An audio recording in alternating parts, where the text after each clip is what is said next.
It was a cool spring night in May 1985 when 18-year-old Christine Gallegos headed out into the Salt Lake City dusk, unaware that her life was about to be tragically cut short. Christine told her loved ones she was hitchhiking to work that evening, a common practice at the time, hoping to catch a ride downtown. Young and full of plans for the future, she had recently gotten engaged to her high school sweetheart and was looking forward to starting a family. But Christine would never make it to her job that night. Within hours, the worst had happened. She vanished, and by the early morning of May 16th, her lifeless body was discovered in a weedy field on the west side of town. In the pre-dawn darkness around 4 in the morning, a passerby stumbled upon a horrific scene at 1384 South Jefferson Street. This was just west of an old minor league baseball park known then as Dirks Field, and saw a lot of early morning foot traffic. There lay Christine Gallegos, brutally attacked and left in the shadows of the ballpark neighborhood. The violence inflicted on the teenager was shocking, and she was subjected to a number of forms of assault, before ultimately being shot in the head twice. Evidence at the scene indicated that Christine had fought desperately for her life. Investigators noted clear signs of a struggle, including a trail of blood leading toward the street, suggesting she tried to escape her attacker before collapsing. In the aftermath of the discovery, investigators worked tirelessly to find the man who did this to Christine. They scoured the field and its surroundings for clues, collecting anything that might lead to the perpetrator. Physical evidence was gathered, including biological evidence from an unknown male, and leads were chased down. For Christine's grieving family, the days after May 16th, 1985, were a blur of anguish and unanswered questions. Police interviewed friends, acquaintances, and possible witnesses, and they even considered whether a serial predator might be on the loose. Curiously, there appeared to have been no real attempt to cover up the crime scene, and as mentioned, this area received heavy foot traffic. This led to an early theory that the perpetrator may have been an out-of-towner who acted opportunistically. Despite exhaustive early efforts, no credible suspect emerged. The forensic tools of the mid-1980s were limited, and DNA profiling was in its infancy. Further, no databases of offenders' DNA yet existed. Investigators had some physical evidence, but no way to identify the assailant with it at the time. As weeks turned into months and then years, Christine's case grew cold. The Salt Lake City Police and Utah state authorities periodically revisited the file over the years, submitting samples for new rounds of testing as technology advanced. Still, each promising lead ultimately fizzled, and the trail remained frustratingly cold. For nearly 40 years, Christine Gallegos lingered in the cold case files, with her case unsolved but never forgotten by either her family or the investigation team.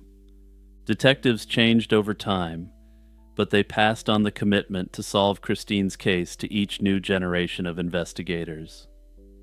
Meanwhile, Christine's family endured an agonizing wait for answers. Her mother, Leah Gallegos, woke up every day to the painful reality that her daughter's attacker was unknown and unpunished. Leah later shared that not a day went by that she didn't think of Christine, and she often found herself in tears over the lost opportunities for the life the two of them could have shared. As decades passed, it seemed possible that the truth of what happened on that spring night in 1985 might never be uncovered. Yet behind the scenes, investigators refused to give up on the case. By the 2010s, DNA technology had leaped forward. A critical piece of evidence, the unknown male DNA profile from Christine's case, was uploaded into the National CODIS system, which houses DNA from convicted offenders. Unfortunately, no match was found, implying that Christine's attacker had no detectable criminal record that included DNA sampling. The big breakthrough finally came in 2023, nearly 4 decades after Christine's slaying. That year, Salt Lake City Police and the Utah Cold Case Review Board decided to apply cutting-edge forensic technology to the old evidence. Detectives took a fresh look at the case and decided to use a new technology called forensic genetic genealogy to attempt to connect the dots from the DNA. In brief terms, this technique involves sending the DNA to specialized labs that can build a genetic profile and compare it against public databases to find family connections. The hope is to identify relatives of the unknown person and triangulate back to a potential suspect. And yes, of course, before you comment, I know all the regulars out there definitely know what genetic genealogy is, after I've talked it up about 50 different times. But there's still some people out there who are unfamiliar with the tech, so I've got to include at least a brief explanation. The Salt Lake City Police partnered with Othram, a Texas-based forensic DNA lab known for cracking cold cases with this technique. Late in 2023, Othram scientists were given the task of analyzing the DNA from Christine's case with their advanced tools. By early 2024, Othram had developed a detailed DNA profile and zeroed in on a family line. Detectives built out a family tree from the data, painstakingly working their way through possible relatives of the unknown suspect. Before long, they had a name that hadn't appeared in any part of the investigation before: Ricky Lee Stallworth. Stallworth's DNA didn't exist in criminal databases, but the process indicated that he was the likely perpetrator. Investigators were stunned. In reviewing old case files, they confirmed that this man's name had never once come up back in 1985 or in the years afterwards. He was truly a hidden figure, someone who had flown under the radar for 40 years. To be absolutely sure they had the right man, detectives sought out Stallworth's living relatives for a DNA comparison. One of his children agreed to provide a voluntary DNA sample, and it confirmed a match, proving that the crime scene DNA was indeed tied to the Stallworth family. The mystery man was a mystery no more. After decades of uncertainty, police finally had their suspect. Ricky Lee Stallworth was identified as the person responsible for Christine's slaying, but this revelation came with a twist. Stallworth had been a 27-year-old U.S. Air Force airman stationed at Hill Air Force Base, north of Salt Lake City, at the time of the attack. In 1985, he was a young serviceman living in Layton, Utah, not far from where Christine lived, though there's no evidence the two ever knew each other. Investigators believe it was a chance encounter, a predatory man cruising the city, and an innocent young woman looking for a ride.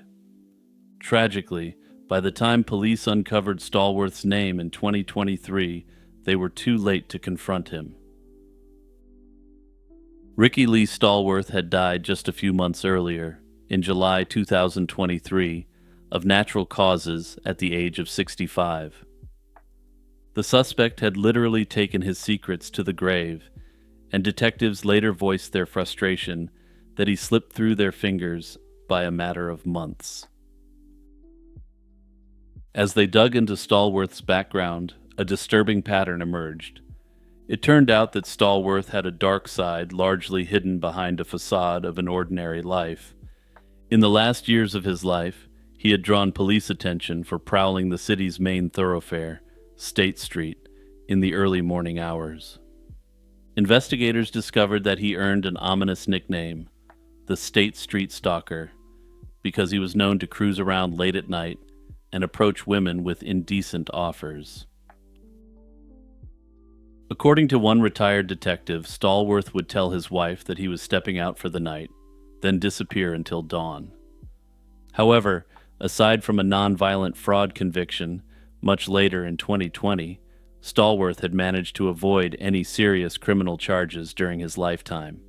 In other words, he left virtually no official trace that would connect him to violent crimes. Piecing together the events of that night, Detectives now believe that on May 15th, 1985, Ricky Lee Stallworth likely noticed Christine as she was hitchhiking and offered her a ride. She probably accepted, seeing no obvious warning signs.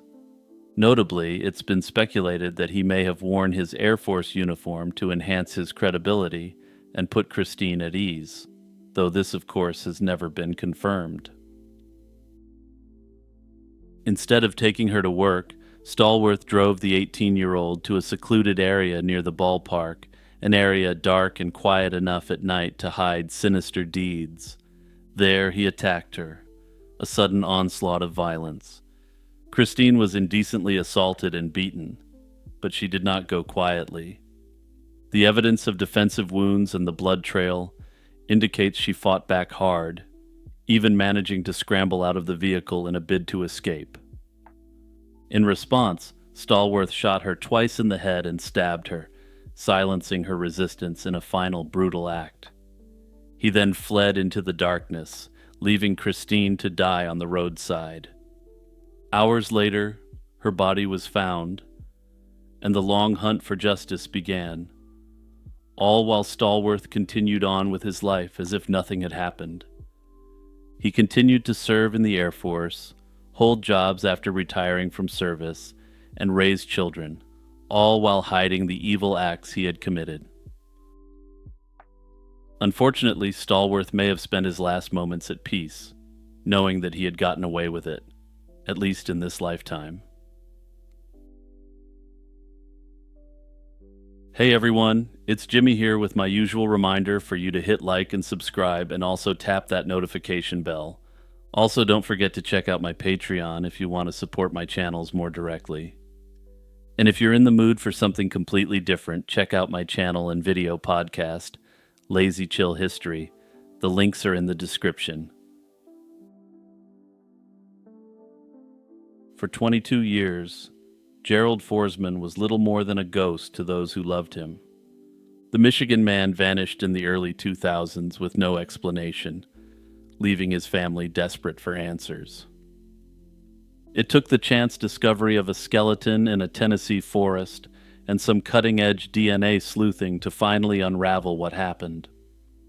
When human remains were found off a quiet road in Knoxville in 2020, nobody imagined they belonged to a long-lost son from Michigan.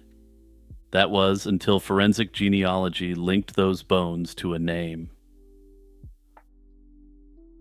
Gerald John Forsman grew up in Livonia, Michigan, but by the early 2000s he had drifted out of his family's life. Born in 1958, Forsman was in his mid-40s when he effectively disappeared. At the time, public records indicate he was living in Knoxville, Tennessee, though it's not clear why he moved there or what circumstances led to his sudden absence. What is clear is that after the early 2000s, his relatives in Michigan never saw or heard from him again. Forsman had essentially vanished without a trace, and for over 2 decades his family was left with painful uncertainty about his fate. It's unclear whether a formal missing persons report was ever filed for Gerald Forsman. After all, as an adult, he had the freedom to move without notifying anyone. But either way, no one was able to locate him during those long years, and to his loved ones, he was simply gone. They were left wondering if he might still be alive somewhere, or if something terrible had happened. The mystery of Gerald's whereabouts lingered, unresolved, year after year. On May 20th, 2020, human remains were found in a wooded area near a residential street called Overbrook Drive in Knoxville. The location, a quiet section of South Knoxville not far from the Tennessee River, seemed an unlikely place to find a human skeleton hidden among the trees. At the time, investigators had no idea whose remains they had recovered or that this discovery would ultimately be linked to a Michigan cold case. Police and forensic experts responded to the scene and collected the skeletal remains, along with a number of personal items found nearby. The unknown individual appeared to have been wearing multiple layers of clothing, which were still at the site. Investigators recovered a pair of windbreaker pants, a pair of dark dress pants, and a pair of Wrangler jeans, suggesting the person had dressed in several layers. There was also a navy zip-up hoodie, and even a fragment of a glove with a John Deere logo, hinting at the man's attire and perhaps his work or interests. Most promising to investigators was a wallet found among the clothes, but unfortunately its contents had been ruined by exposure and time. The papers inside were torn, waterlogged, and illegible, yielding no name or ID, only a faded Big Lots store logo on one scrap. In other words, nothing at the scene immediately answered that critical question about this unknown individual's identity.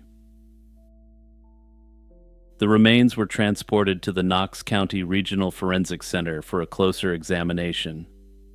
Forensic pathologists determined that the deceased was an older adult male, likely between 55 and 70 years of age at the time of death. From the skeleton, they estimated his height to be somewhere around 5 feet 5 inches to 5 feet 8 inches. Given the advanced state of decomposition, however, there was no way to tell exactly how or when he had died. The cause of death could not be determined from the bones alone, and there were no obvious clues pointing to foul play or natural causes. The mystery remained intact. Investigators knew a few details about the unknown man's physical characteristics, but nothing about his identity or story. Despite these initial findings, putting a name to the remains proved to be a daunting challenge. Police didn't have any of the usual identifiers to work off of, as there were no useful fingerprints or recognizable facial features left. Further, while his teeth were still available for forensic testing, unfortunately, the dental records didn't yield a match. Investigators also compared the case against numerous missing person reports, hoping one of them might describe a man of the same age range and circumstances. But no matches turned up. All conventional methods of identification had failed to reveal who this person was. The case was entered into the NAMA system, and this man became yet another unresolved John Doe case, with little potential for resolution. For a few years, the unidentified bones from Knoxville sat in limbo while authorities had no new leads. By 2023, with the trail still cold, investigators decided to try a new approach that has been revolutionizing cold case investigations. I'll give you a second here to figure out what method they turned to. You guessed it, they turned to forensic genetic genealogy to crack this one wide open. The Knox County Regional Forensic Center submitted a DNA sample from the unknown man's remains to Othram. Othram's scientists painstakingly developed a DNA profile from the skeletal evidence, and then used forensic-grade genome sequencing to search genealogical databases. In August 2025, the effort finally paid off. Othram's team reported that they had found potential familial matches, pointing to relatives in Michigan. This was the breakthrough investigators had been hoping for. Knox County officials contacted the individuals in Michigan that the genealogical research had flagged. In speaking with these family members, detectives learned that one relative had a long-lost family member named Gerald Forsman, who fit the profile. He was a man from Livonia who would have been in his 60s by now, and whom they hadn't seen in over 2 decades. In fact, one contacted person said they had not seen Gerald in 22 years. To confirm the hunch, one of Gerald Forsman's relatives provided a fresh DNA sample to serve as a direct comparison. The result was definitive, and there was a familial match. The once unidentified John Doe was Gerald John Forsman, finally giving a name to the bones found in the woods. After more than 20 years of not knowing if Gerald was dead or alive, his family at last had an answer. The man who had vanished in the early 2000s had indeed passed away, and his remains had been quietly resting in Tennessee for who knows how long before they were discovered. Now that Gerald Forsman has finally been identified, the case has shifted from a question of who he was to the deeper questions of how and why he died. As you'll recall, the Knox County Regional Forensic Center was unable to determine the exact cause and manner in which he perished. Reconstructing Gerald Forsman's final days will be one of the most delicate and challenging tasks for investigators. If investigators can find out who he was involved with in his last days, they may be able to start piecing together exactly what happened to him. Personally, evidence from the recovery scene suggests that Gerald Forsman may have been experiencing homelessness at the time of his death. When his remains were found in Knoxville, investigators noted that he was dressed in multiple layers of clothing. He was found wearing windbreaker pants, dark dress pants, Wrangler jeans, a navy hoodie, amongst other items on him, and in the vicinity. Such layering is often a sign of living without stable shelter, since homeless people frequently wear all of their clothing at once for both warmth and protection, as well as convenience. The presence of these mismatched layers, combined with the fact that Forsman's remains were found in a wooded area, seems to suggest he was sleeping rough in the forest.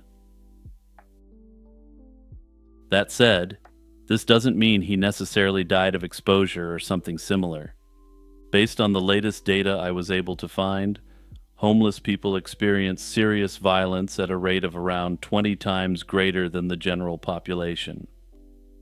That said, the forensic pathologist who initially reviewed the skeleton found no signs of violence.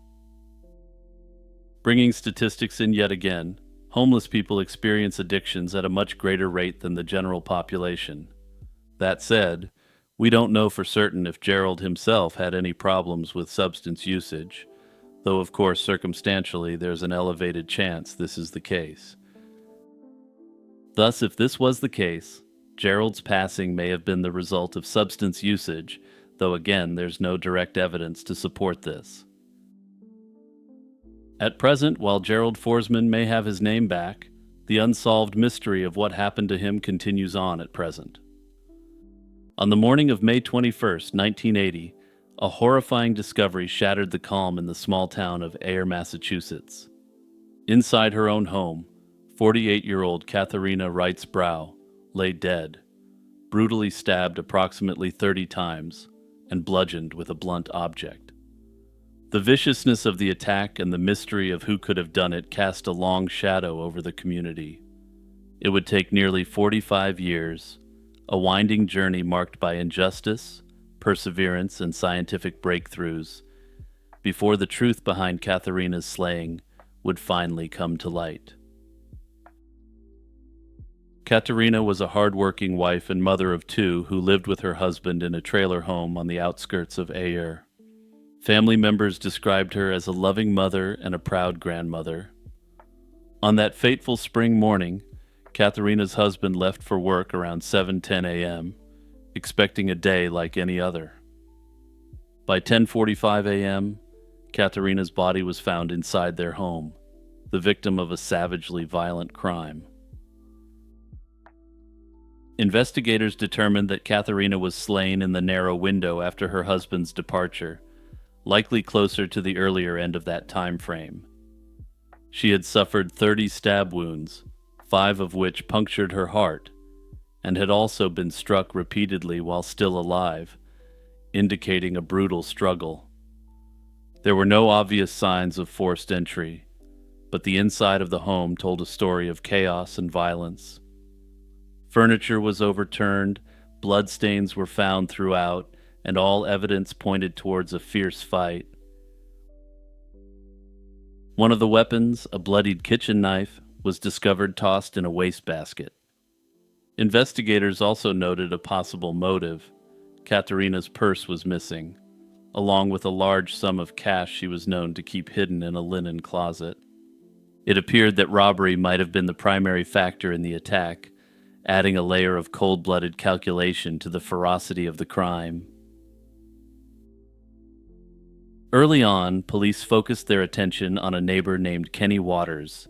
Kenny lived next door with his girlfriend and worked as a chef at a local diner where Katharina was a frequent customer. In fact, it was common knowledge among some diner staff and locals that Katharina kept significant cash reserves in her home since she didn't trust banks. This rumor put a target on her back, and, in the eyes of investigators, made Kenny a person of interest. He was familiar with the victim's routine and the layout of her home, and he had at least indirect knowledge of her cash stash. Police brought Waters in for questioning shortly after the attack.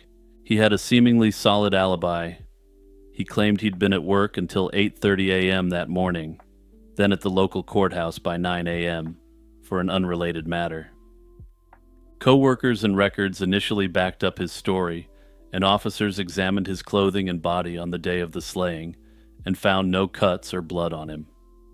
With no physical evidence tying him to the scene, Waters was released, and the investigation continued without an immediate arrest. This wouldn't be the last time Kenny would be hearing from the cops. For 2 years, Katharina's slaying went unsolved. Then, in October 1982, a dramatic twist changed everything. A man named Robert Osborne, by then the boyfriend of Kenny's ex-girlfriend Brenda, came forward to police. He claimed he had information on the attack and implied that Kenny was the culprit. By many accounts, Osborne was motivated by the reward money associated with the case, though this is simply an allegation, and nothing was ever proven. Brenda Marsh and another former girlfriend, Rosanna Perry, were interrogated for hours about their knowledge of the slaying. Both initially insisted that Kenny was a good guy who wouldn't do anything of the sort.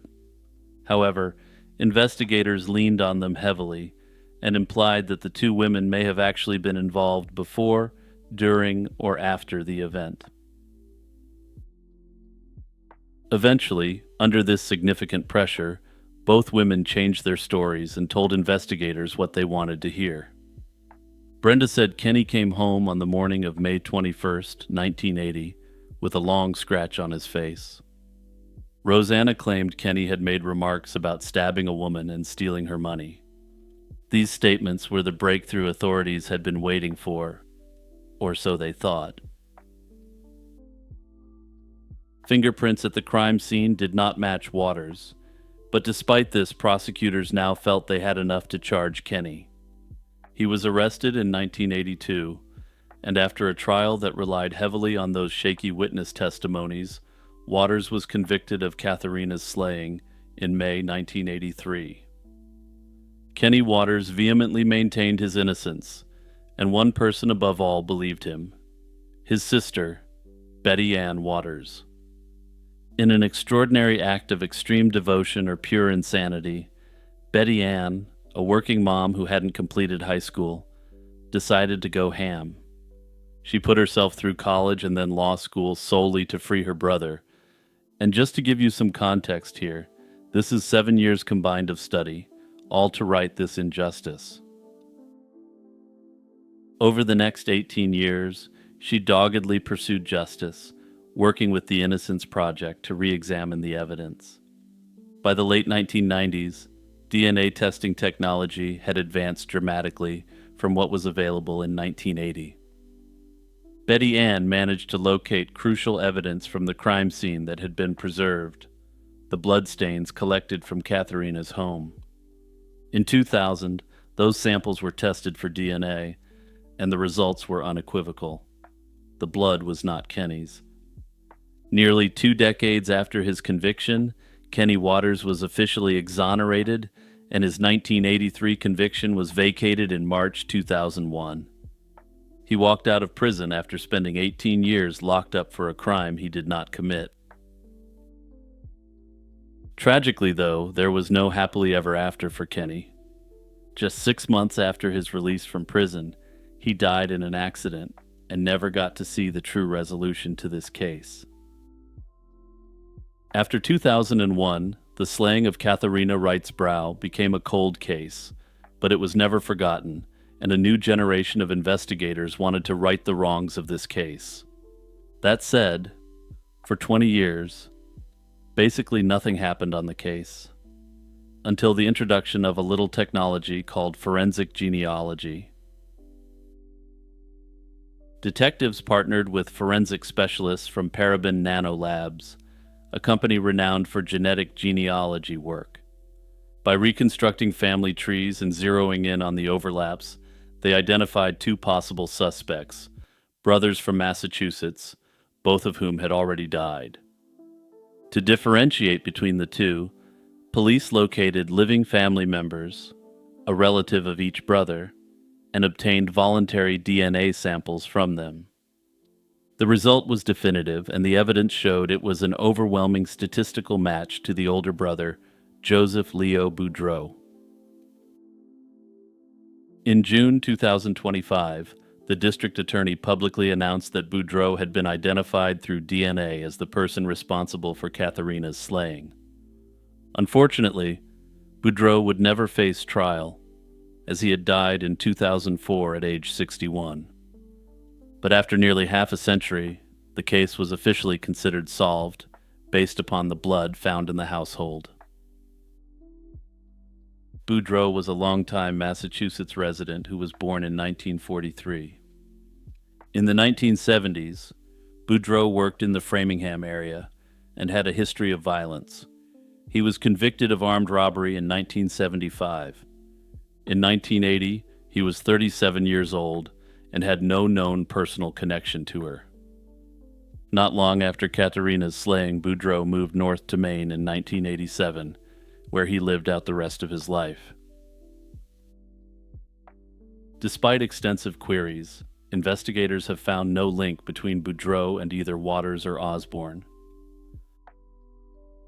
Some have speculated that Boudreau may have been a patron of the diner and overheard idle chatter about Katharina's habit of storing money at her house.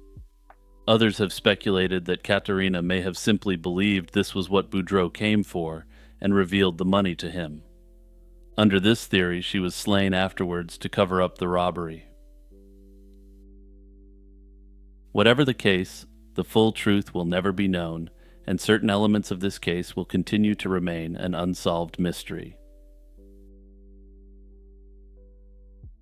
Hey everyone, it's Jimmy here with my usual reminder for you to like this video and to click the share button and send it along to 2 of your friends or family members. Also search up Lazy Chill True Crime wherever you get your podcasts, and remember to follow me on your chosen platform as well. I'll also toss a link to the podcast in the description to make things even easier. On a chilly evening in March 1974, a quiet Pittsburgh suburb was shaken by a terrible discovery. Police found the lifeless body of 23-year-old Annette Tokars lying in a shallow creek in Hopewell Township. The young woman had been forcefully drowned, a brutal end that sent shockwaves through the community. For Tokars' family, it was the beginning of a nightmare that police now officially claim has been solved. And as you may have guessed from my phrasing, I'm not entirely convinced, but we'll get to that. The tragedy unfolded on March 6, 1974. That night, Annette crossed paths with fate in the most devastating way. She had been out that evening, and according to one acquaintance, she was last seen leaving a local bar with an unidentified man. When she didn't return home, concern grew quickly. The next morning, police officers made a grim discovery in Hopewell Community Park. They found Annette's body face down in a shallow creek within the park grounds. Investigators determined that she had been forcibly held underwater until she drowned. The serene park, normally a spot for picnics and neighborhood gatherings, was now a chilling crime scene cordoned off by yellow tape. Unfortunately, Annette's family learned of her death in the most heartbreaking and impersonal way from a television news report. Her mother was watching the nightly news when the announcer spoke of an unidentified young woman found dead in Hopewell Township. Realizing with horror that it might be her missing daughter, Annette's mother was soon confronted with the unthinkable confirmation. The family's worst fears were realized at the morgue when they identified the Jane Doe as Annette. In the immediate aftermath of the slaying, local law enforcement sprang into action, determined to find whoever was responsible. Detectives interviewed friends, acquaintances, and witnesses who had seen Annette in her final hours. Early on, one name caught their attention: Cornelius McCoy. McCoy was a man who knew Annette and had reportedly seen her on the night of March 5, 1974, just hours before her body was found. He told police that he last saw Annette leaving a bar with another man, which immediately made McCoy both a key witness and a potential suspect. In fact, for a time, investigators focused on McCoy as the prime suspect.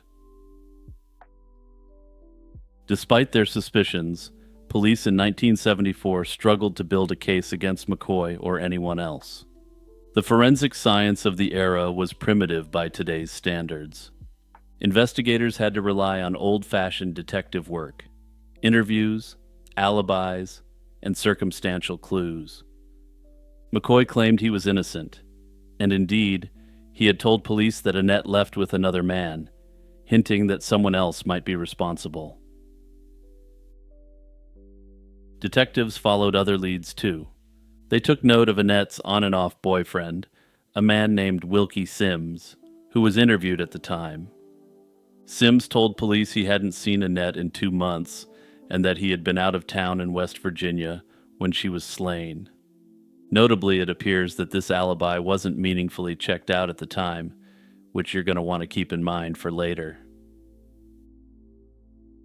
With no physical evidence to tie anyone to the crime and conflicting accounts of Annette's last movements, the case hit a wall.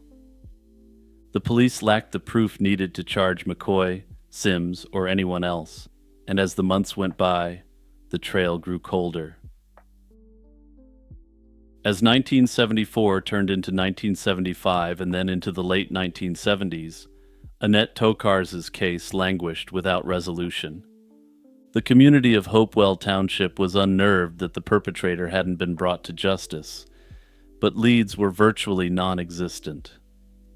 Annette's family continued to grieve and wonder, keeping her memory alive even as the investigation stalled and the case officially went cold.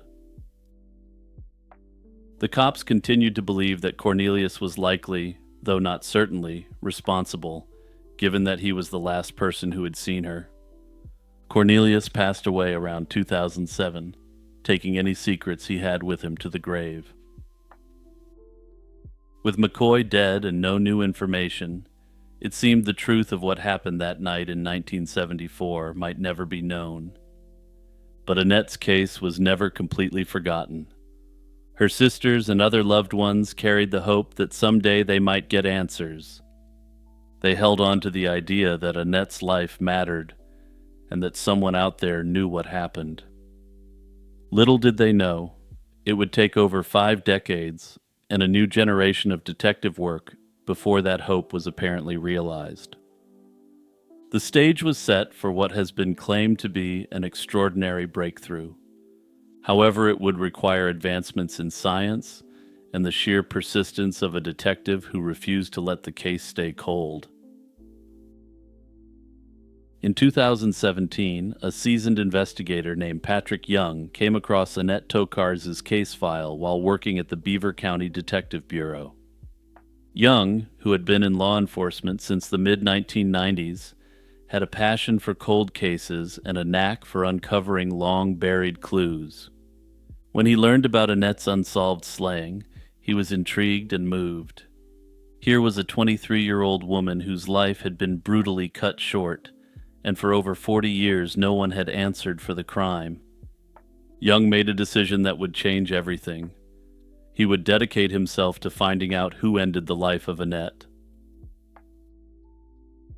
Chief Detective Young carefully reviewed the old case notes, photographs, and reports. He noted the names of the people involved, including Cornelius McCoy and Walton Sims, and the dead ends that earlier detectives had faced.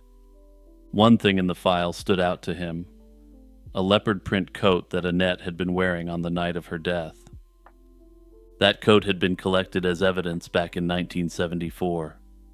Thanks to careful preservation, it remained intact in the police archives. Young wondered if modern forensic technology could reveal something that 1970s science could not. The original investigators had no way to test the coat for DNA, but now, decades later, that was about to change. Detective Young sent Annette's clothing and other preserved evidence for advanced forensic testing. In the lining of that leopard print coat, analysts discovered a stain that yielded a small quantity of DNA. It was a stunning find, and if the authorities' theory is accepted as correct, it's essentially a genetic fingerprint left behind by the perpetrator. Given the nature of the stain, investigators believed it likely came from the perpetrator during a violent encounter. This was the first major piece of physical evidence in the case. However, there was a catch. When the forensic team tried to analyze the DNA for identification, they ran into limitations. They couldn't extract a full DNA profile, and thus weren't able to use the CODIS database to search for matches. Instead of being discouraged, Young took a more manual approach. His first thought was to re-examine the prime suspect from decades earlier. By 2017, McCoy was deceased, but Detective Young located some of McCoy's surviving relatives and asked for DNA cheek swabs. If McCoy had been the perp, his family members would share some genetic markers with the DNA from the crime scene. McCoy's family members were eager to prove his innocence, and the results were conclusive. There was no match whatsoever. The unknown DNA didn't appear to come from McCoy, effectively ruling out the man who had once been the prime suspect. By the early 2020s, investigative genetic genealogy had emerged as a powerful tool for solving cold cases. Detective Young decided it was time to try what was then still an unconventional approach on Annette's case. This genealogical research led Detective Young to several individuals who turned out to be relatives of the person who left DNA on Annette's coat. Using those genetic leads, Young built out family trees and zeroed in on a particular family name that kept appearing, Sims. This was a familiar name from the original case file. In fact, Wilkie Sims, Annette's ex-boyfriend, had been mentioned in the 1974 investigation notes. Detective Young now had a strong circumstantial case pointing to Sims. However, solid proof was needed to conclusively tie the DNA to him. There was an immediate complication. Sims couldn't be interrogated or asked for a DNA sample because he had died in 2015.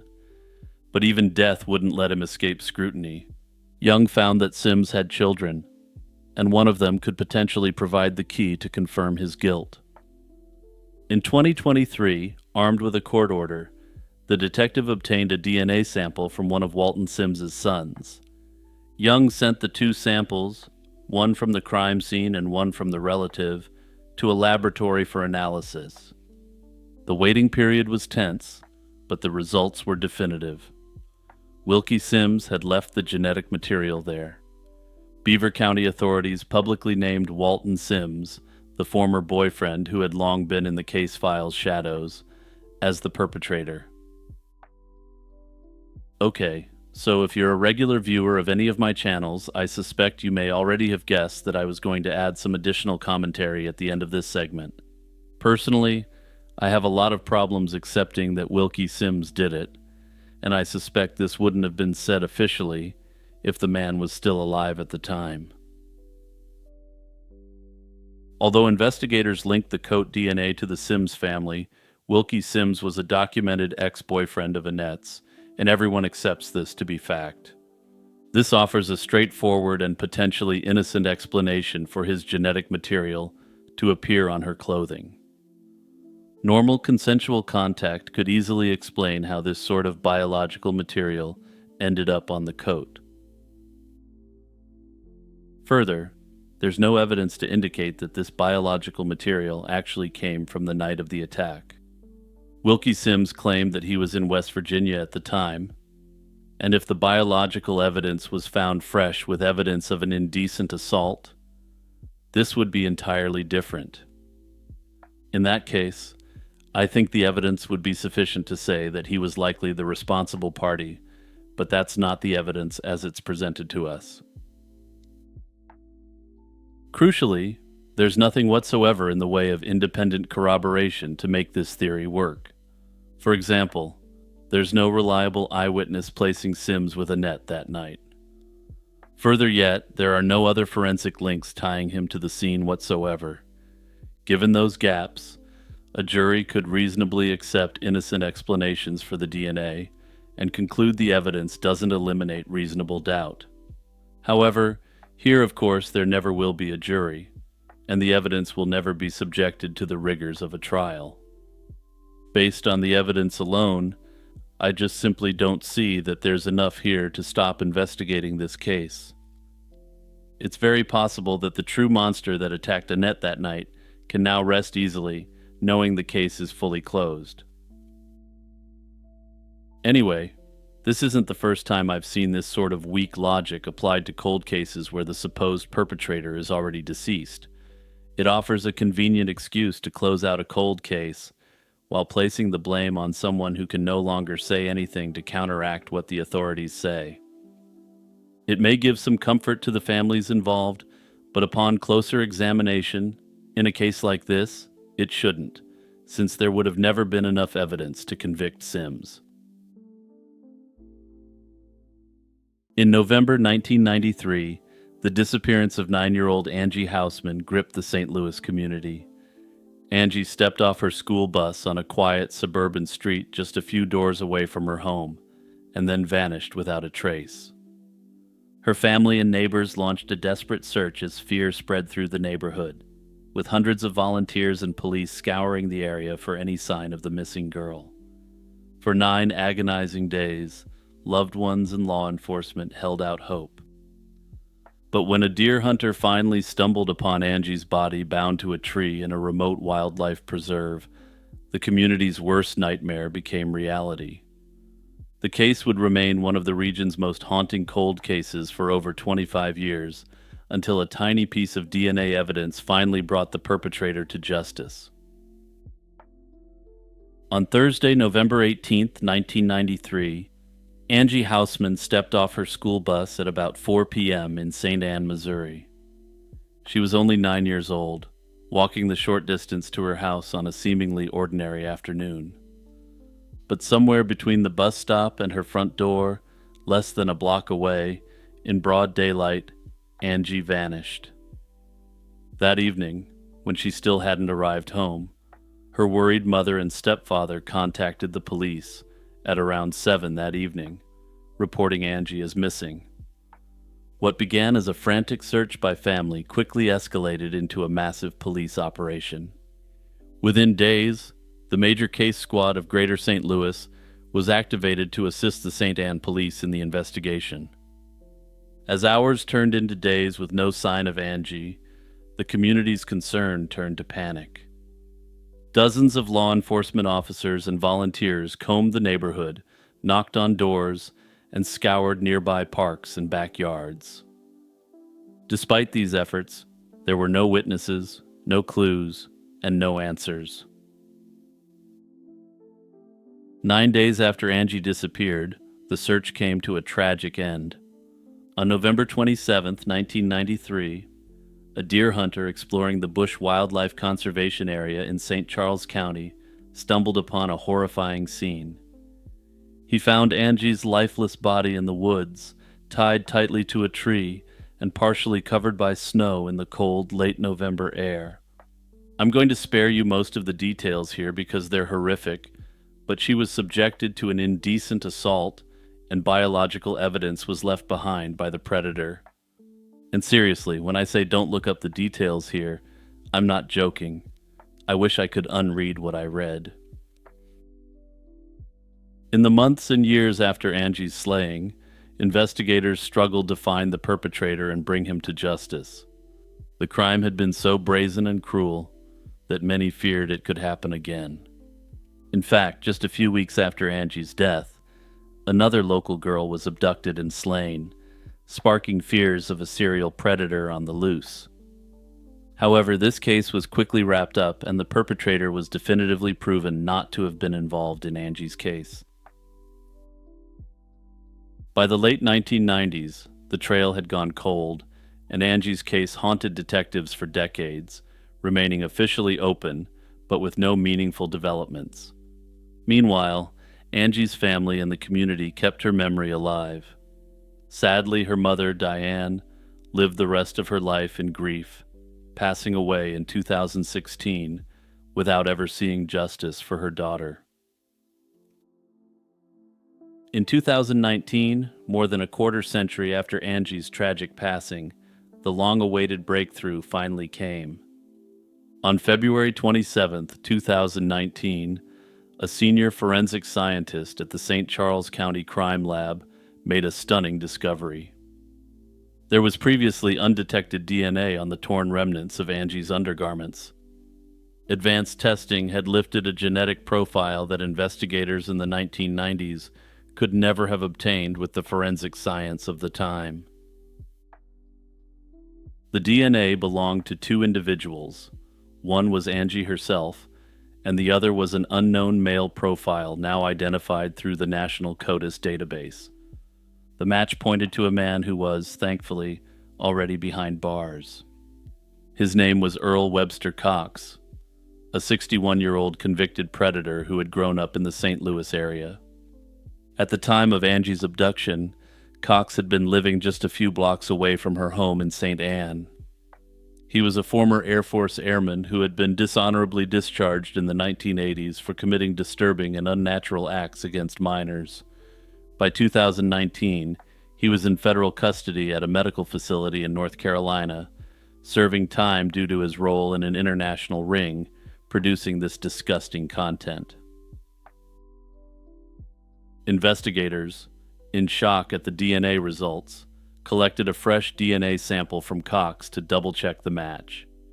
It confirmed that Cox's genetic fingerprint was on Angie's clothing, a probability of coincidence so low that it was virtually impossible anyone else could be responsible. After 26 years of mystery, prosecutors finally had their suspect. In June 2019, St. Charles County Prosecutor Tim Lomar announced charges in relation to the slaying of Angie Houseman. There was also a lingering possibility that Cox hadn't acted alone. Investigators hinted that someone else might have been involved, but to date, no other accomplice has been publicly identified or charged. Facing the mountain of evidence against him, Earl Cox eventually chose to admit his guilt rather than go to trial. In August 2020, he pleaded guilty to first-degree slaying in Angie's case on the condition that he would avoid the state-sponsored DP. Personally, with the level of evidence against him, I don't see why they didn't just go full bore and seek the DP, but given his age and health, it's unlikely that it ever would have been done. And I say this for a specific strategic purpose, since, as you'll recall, there was a mention of someone else potentially being involved. Facing down a trial where his life was legitimately on the line may have forced him to name the name of his potential accomplice, if one existed. But all that said, no case is a slam dunk, so perhaps simply ensuring this sick excuse for a human being would never be on the streets again no matter what was good enough. After all, had the prosecution missed their one shot, it's theoretically possible that he would have one day become a free man once again. A judge sentenced the 63-year-old Cox to life in prison without the possibility of parole. For the Houseman family and the investigators who had pursued the truth for so long, it was a moment of both relief and sorrow. In late 2024, while serving his life sentence, the 66-year-old Cox died of natural causes in a Missouri prison hospital, a fate which was all too good for him. Hey everyone, it's Jimmy here with my usual reminder for you to hit like and subscribe, and also tap that notification bell. Also, don't forget to suggest solved cold cases you'd like to see covered on my channel in the comments. They can be anything from extremely well-known cases to local cases that have never gotten any attention outside of your own neck of the woods. On a chilly autumn morning in 1994, 18-year-old Bonnie Craig set out for an early morning college English class in Anchorage, Alaska. She never arrived, and by afternoon, a hiker discovered a young woman's body face down in the waters of McHugh Creek, a rugged area about 10 miles south of the city. It was Bonnie, and she had been subjected to an indecent assault, viciously beaten, and left for dead in that frigid creek. This slaying rattled Anchorage, and outraged residents wouldn't forget the young woman whose life was stolen in such a senseless and evil manner. This gruesome discovery shocked the community and launched an investigation that would span nearly 2 decades. From the start, detectives faced a perplexing scene. Because Bonnie's body was found in a remote creek and showed signs of drowning, authorities initially considered the possibility of an accidental fall. However, evidence of foul play quickly emerged. Bonnie's school belongings were missing. Her hands bore bruises and cuts consistent with defensive wounds, and an indecent assault examination found biological evidence. This quickly dispelled that initial theory that her passing was an accident. Investigators pieced together Bonnie's final known movements. As a University of Alaska freshman, she usually walked through the pre-dawn dark to catch a bus to her early class. On September 28, 1994, a driver saw her heading toward the bus stop at around 5:20, but she never made it onto the bus. Sometime during that short walk, she vanished, and no one witnessed the attack or abduction itself. Neighbors later reported a suspicious vehicle in the area, and an anonymous caller claimed Bonnie was seen talking to 2 men in a car at the bus stop, but these leads went nowhere. Whoever had attacked her left few traces beyond the DNA evidence, which, with the forensic technology of the time, wasn't quite as powerful a piece of evidence as it is today. Clues from the scene painted a grim picture of what happened. It appeared Bonnie had been overpowered and then thrown from a 30-foot cliff into the creek, likely in an attempt to hide the brutal crime. The autopsy found a dozen wounds on her head, including a severe blow at the base of her skull that couldn't have come from the fall down the slope. In fact, some of her blood was discovered on the leaves at the top of the embankment, indicating she was already bleeding profusely before her body landed in the water below.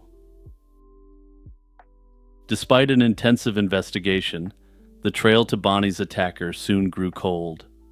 Police conducted hundreds of interviews and ran down countless tips.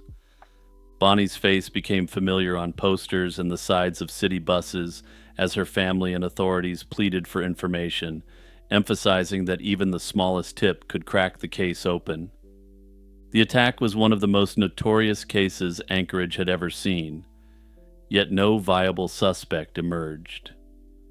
Investigators looked at several individuals, but DNA and alibis ruled them all out. The answer finally came from a leap in forensic science. All the while, the unknown assailant's DNA profile from the crime scene sat waiting for a match.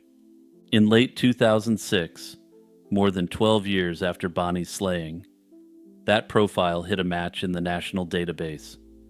A routine DNA sample taken from an incarcerated felon on the East Coast matched the DNA from Bonnie's case, and the cold case had cracked open at last.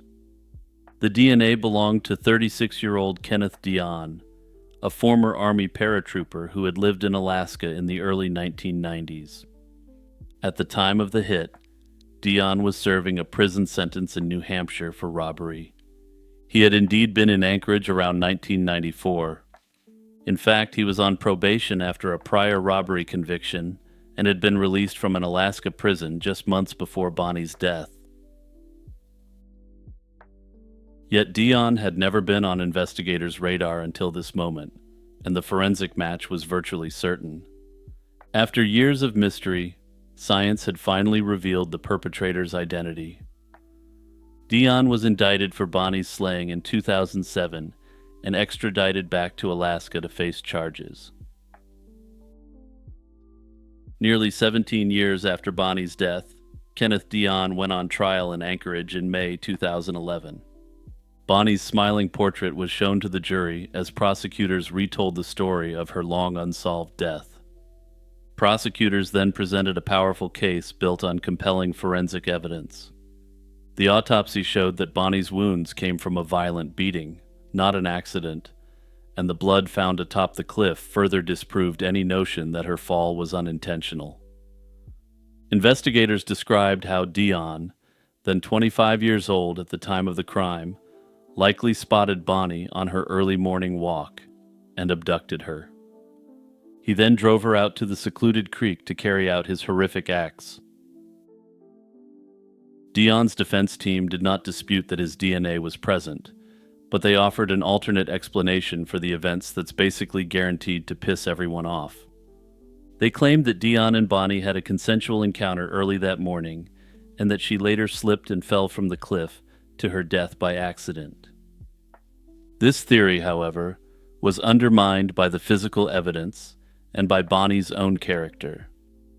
She had been in love with her long-distance boyfriend at the time, and wasn't the kind of person to engage in a reckless interaction with a stranger early in the morning on the way to class. Dion perhaps hadn't hired a star defense team to represent him either, because his own statements to the cops after he was brought in undermined their theory of the case. When first questioned by police after the DNA match, Dion had claimed he'd never even met Bonnie, undermining this trash-tier theory crafted by his defense. Moreover, the extensive injuries and signs of struggle made the accident story impossible to believe. After a 3-week trial full of emotional testimony, the jury rejected the defense's version of events. In June 2011, they found Kenneth Dion guilty on all charges, and that October, a judge sentenced him to 124 years in prison.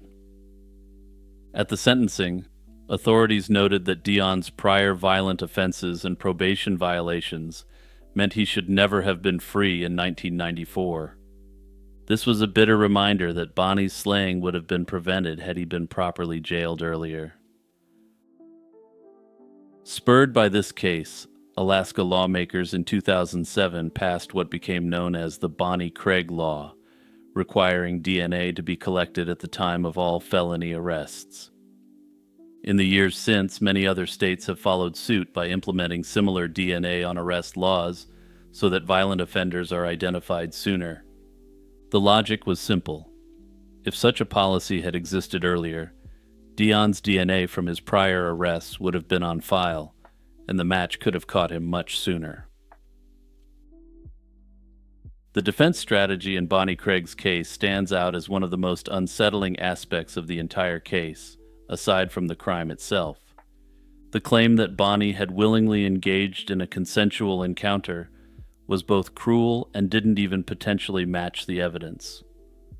The physical evidence, from her extensive defensive injuries to the blood found at the cliff's edge, painted a reality of the terror she was forced to endure in her last moments. To suggest otherwise forced her loved ones to relive the horror while hearing her memory distorted in court. It reduced Bonnie to a narrative that contradicted both her character and the clear facts of the case, and simply put, the defense raised didn't have the air of reality. For her family, sitting through such testimony must have been excruciating. Rather than simply attempting to prove he wasn't guilty, these defense lawyers dragged the family through yet another layer of trauma for no reason whatsoever. And before you comment, I do fully understand that the duty of defense counsel is to raise all possible defenses for their client. But what they raised here in this instance wasn't even theoretically possible on the basis of the evidence, and they had no evidence to prove it wasn't. It was a sunny spring day in 1991, and the Hibbs family started their morning like any other. Joy Hibbs, a 35-year-old mother of two, cuddled in bed with her husband, their children, and a new puppy.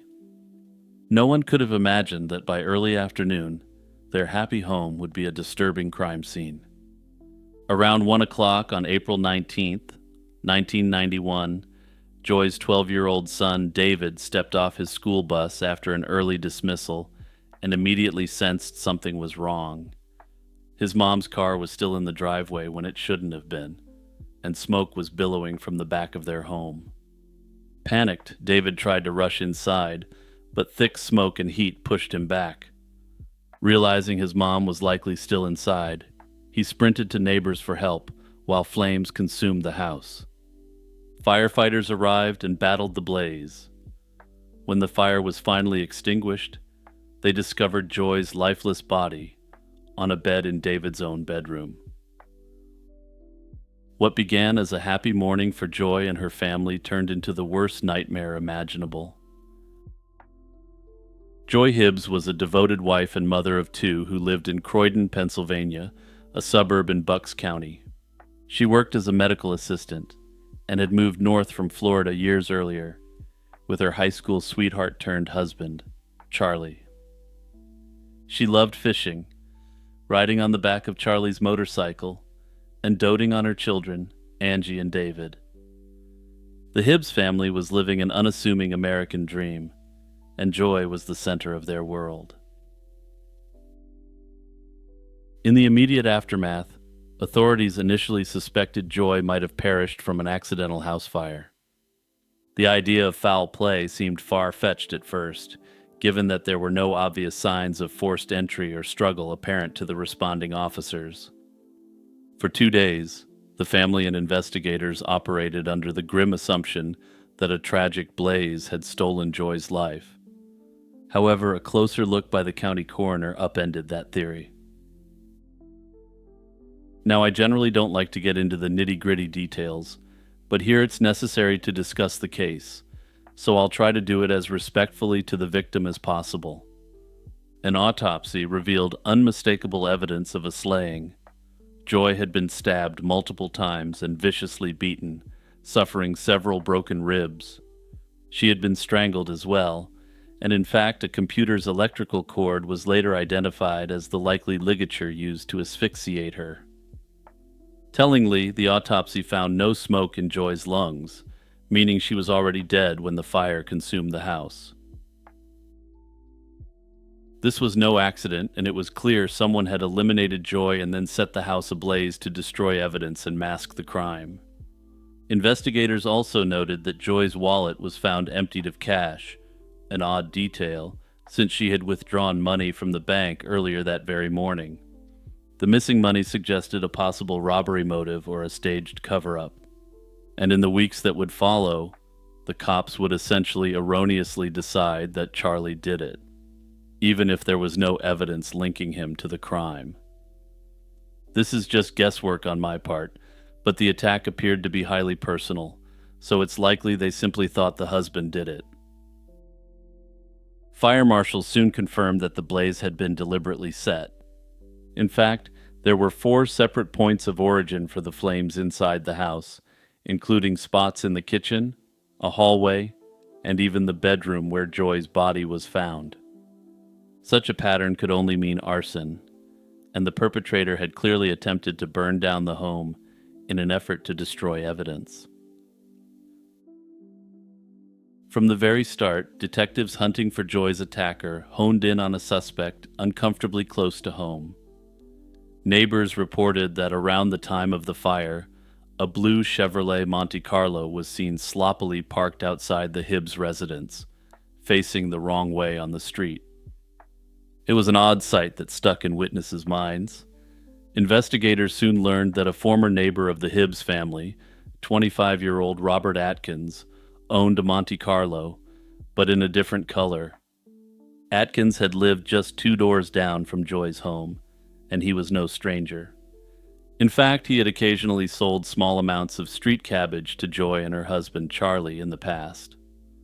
This connection, plus the unusual car sighting, put Atkins on the detectives' radar almost immediately. Just 2 days after the event, officers went to question Robert Atkins. He refused to let them into his apartment, but one detective noticed a dark-colored Monte Carlo in the parking area. It was the same make and model witnesses had described, though it was black rather than blue. Atkins was polite but uncooperative, and he denied any involvement and declined to take a polygraph test. Now, there are plenty of reasons to refuse to take a polygraph test, but he oddly claimed that his arm was injured, so he couldn't do it. Despite these red flags, the case against Atkins in 1991 never solidified. One major reason was his alibi. Robert Atkins told police he was at home on the phone around the time of the attack, and he later took his family on a trip out of town that very afternoon. To back up his story, he pointed to a co-worker of his wife, April, who claimed she had called the Atkins house at around 1 in the afternoon on April 19th. She claimed that she had a long conversation with Robert, which, if true, would place him at home during the narrow window when Joy was slain. Furthermore, when detectives checked his story, it became evident that Atkins had left for a family trip almost immediately after the fire. With a seemingly credible alibi and no physical evidence tying him to the crime, Robert Atkins walked free, and the trail began to go cold. Unbeknownst to Joy's grieving family, another factor was muddying the investigative waters. It turns out Atkins was working as a confidential informant for the local police in 1991. This stunning fact only came to light decades later, but it may explain why initial detectives pulled their punches when it came to scrutinizing him. According to reports, one of the lead investigators in 1991 was explicitly told to stay away from Robert Atkins because of his informant status. His cooperation was required in several major ongoing investigations against local criminal organizations, and the cops didn't want to jeopardize that situation. If true, this means a potential predator received a degree of protection in the critical early days of the case. Over the next 20 years, there were no significant updates in the case. However, a few developments kept hope alive, and in 2014, over 2 decades after Joy's slaying, a media spotlight hit the case, bringing it back into public consciousness. The Huffington Post published an article about the case, and even managed to interview Robert Atkins, who participated to plead his innocence. This brazen attempt to prove his innocence caught the attention of Bristol Township Police Sergeant Mike Slaughter. And yes, for my wrestling fans in the audience, I'll be referring to him as Sergeant Slaughter for the rest of this segment. Sergeant Slaughter began meticulously picking apart the old evidence and re-interviewing witnesses, and as he began to dig, he realized there were a lot of loose threads. One of the first breakthroughs came from revisiting Joy's final days and the threats she faced. A former co-worker of Joy's revealed a chilling piece of forgotten information. Just days before the attack, an enraged man had called Joy at her workplace, angrily threatening her. In 1991, this co-worker hadn't shared the story with police, though her husband, Charlie, had told the cops about it. Detectives at the time seemed more focused on Charlie as a suspect and appear to have thought this was an attempt to deflect responsibility. Slaughter also re-examined Atkins' alibi and found cracks in its foundation. The phone call that was supposed to prove his innocence was scrutinized. It turned out that the timing of the call and the departure for his family trip didn't rule him out as cleanly as once thought. In fact, evidence suggested Atkins' phone call and the drive north occurred later than he had led police to believe. This meant the critical window around midday, when Joy was attacked, was still unaccounted for. And remember the blue Monte Carlo witnesses saw? Investigators learned that Robert Atkins had access not only to his own black car, but also to a relative's blue Monte Carlo at the time. The color discrepancy that once cast doubt on the eyewitness car sightings was suddenly explained, removing another hurdle that had slowed the original case. Piece by piece, the once dormant case against Atkins was gaining new momentum. Then came the most damning testimony, straight from the person who knew Robert Atkins better than anyone, his ex-wife, April. By 2014, April and Robert Atkins had been divorced for several years, and she was beyond the reach of his influence. Perhaps carrying decades of guilt and fear, April eventually decided to tell the truth that she had kept buried. In September 2016, she walked into the Bristol Township Police Department of her own accord and gave a recorded statement that blew the case wide open. April revealed that on April 19, 1991, Robert had come home disheveled and covered in black soot. He was frantic and immediately told her to pack their young children and take an impromptu trip out of town. According to April, Robert confessed to her that he did it, and fearing her volatile husband, April obeyed his instructions. April told investigators she hadn't learned that Joy was the victim until after they returned home days later. Even with April Atkins' explosive statement, building a rock-solid case took time. After all, it's important to remember that the authorities only have one chance to go after a criminal and prove the case beyond a reasonable doubt. The evidence against Robert Atkins was still largely circumstantial, so investigators proceeded carefully. As part of this renewed push, authorities orchestrated a clever strategy to elicit incriminating words from Atkins himself. With April's cooperation, in late 2021, they set up a plan to make Atkins think that the authorities were closing in on him. Atkins was falsely led to believe that detectives had unexpectedly shown up at April's new home out of state, questioning her and even talking to her roommate about his past confession. This ruse was designed to rattle Robert, to make him think his long-held secret was spilling out, and the trap worked. In December 2021, Robert's son, eager to prove his dad's innocence, asked Atkins what was going on, and Atkins nervously confessed that he was definitely going to jail for something he did. He initially said it was related to a fire, but then admitted that it was related to a stabbing. Robert's son, shocked by this confession, relayed what he had heard to the authorities. And it's notable here that the son actually resided with Robert and really believed in him. I can't imagine how hard it must have been for him to hear it straight from the horse's mouth that his beloved dad had actually taken an innocent person's life. On May 25, 2022, over 31 years after Joy Hibbs was slain, police finally showed up at Robert Atkins' door with handcuffs. The one-time neighbor who had lived freely for decades was placed under arrest and charged with multiple counts related to the slaying and the arson. In early 2024, the trial of Robert Atkins commenced over 30 years after Joy Hibbs lost her life.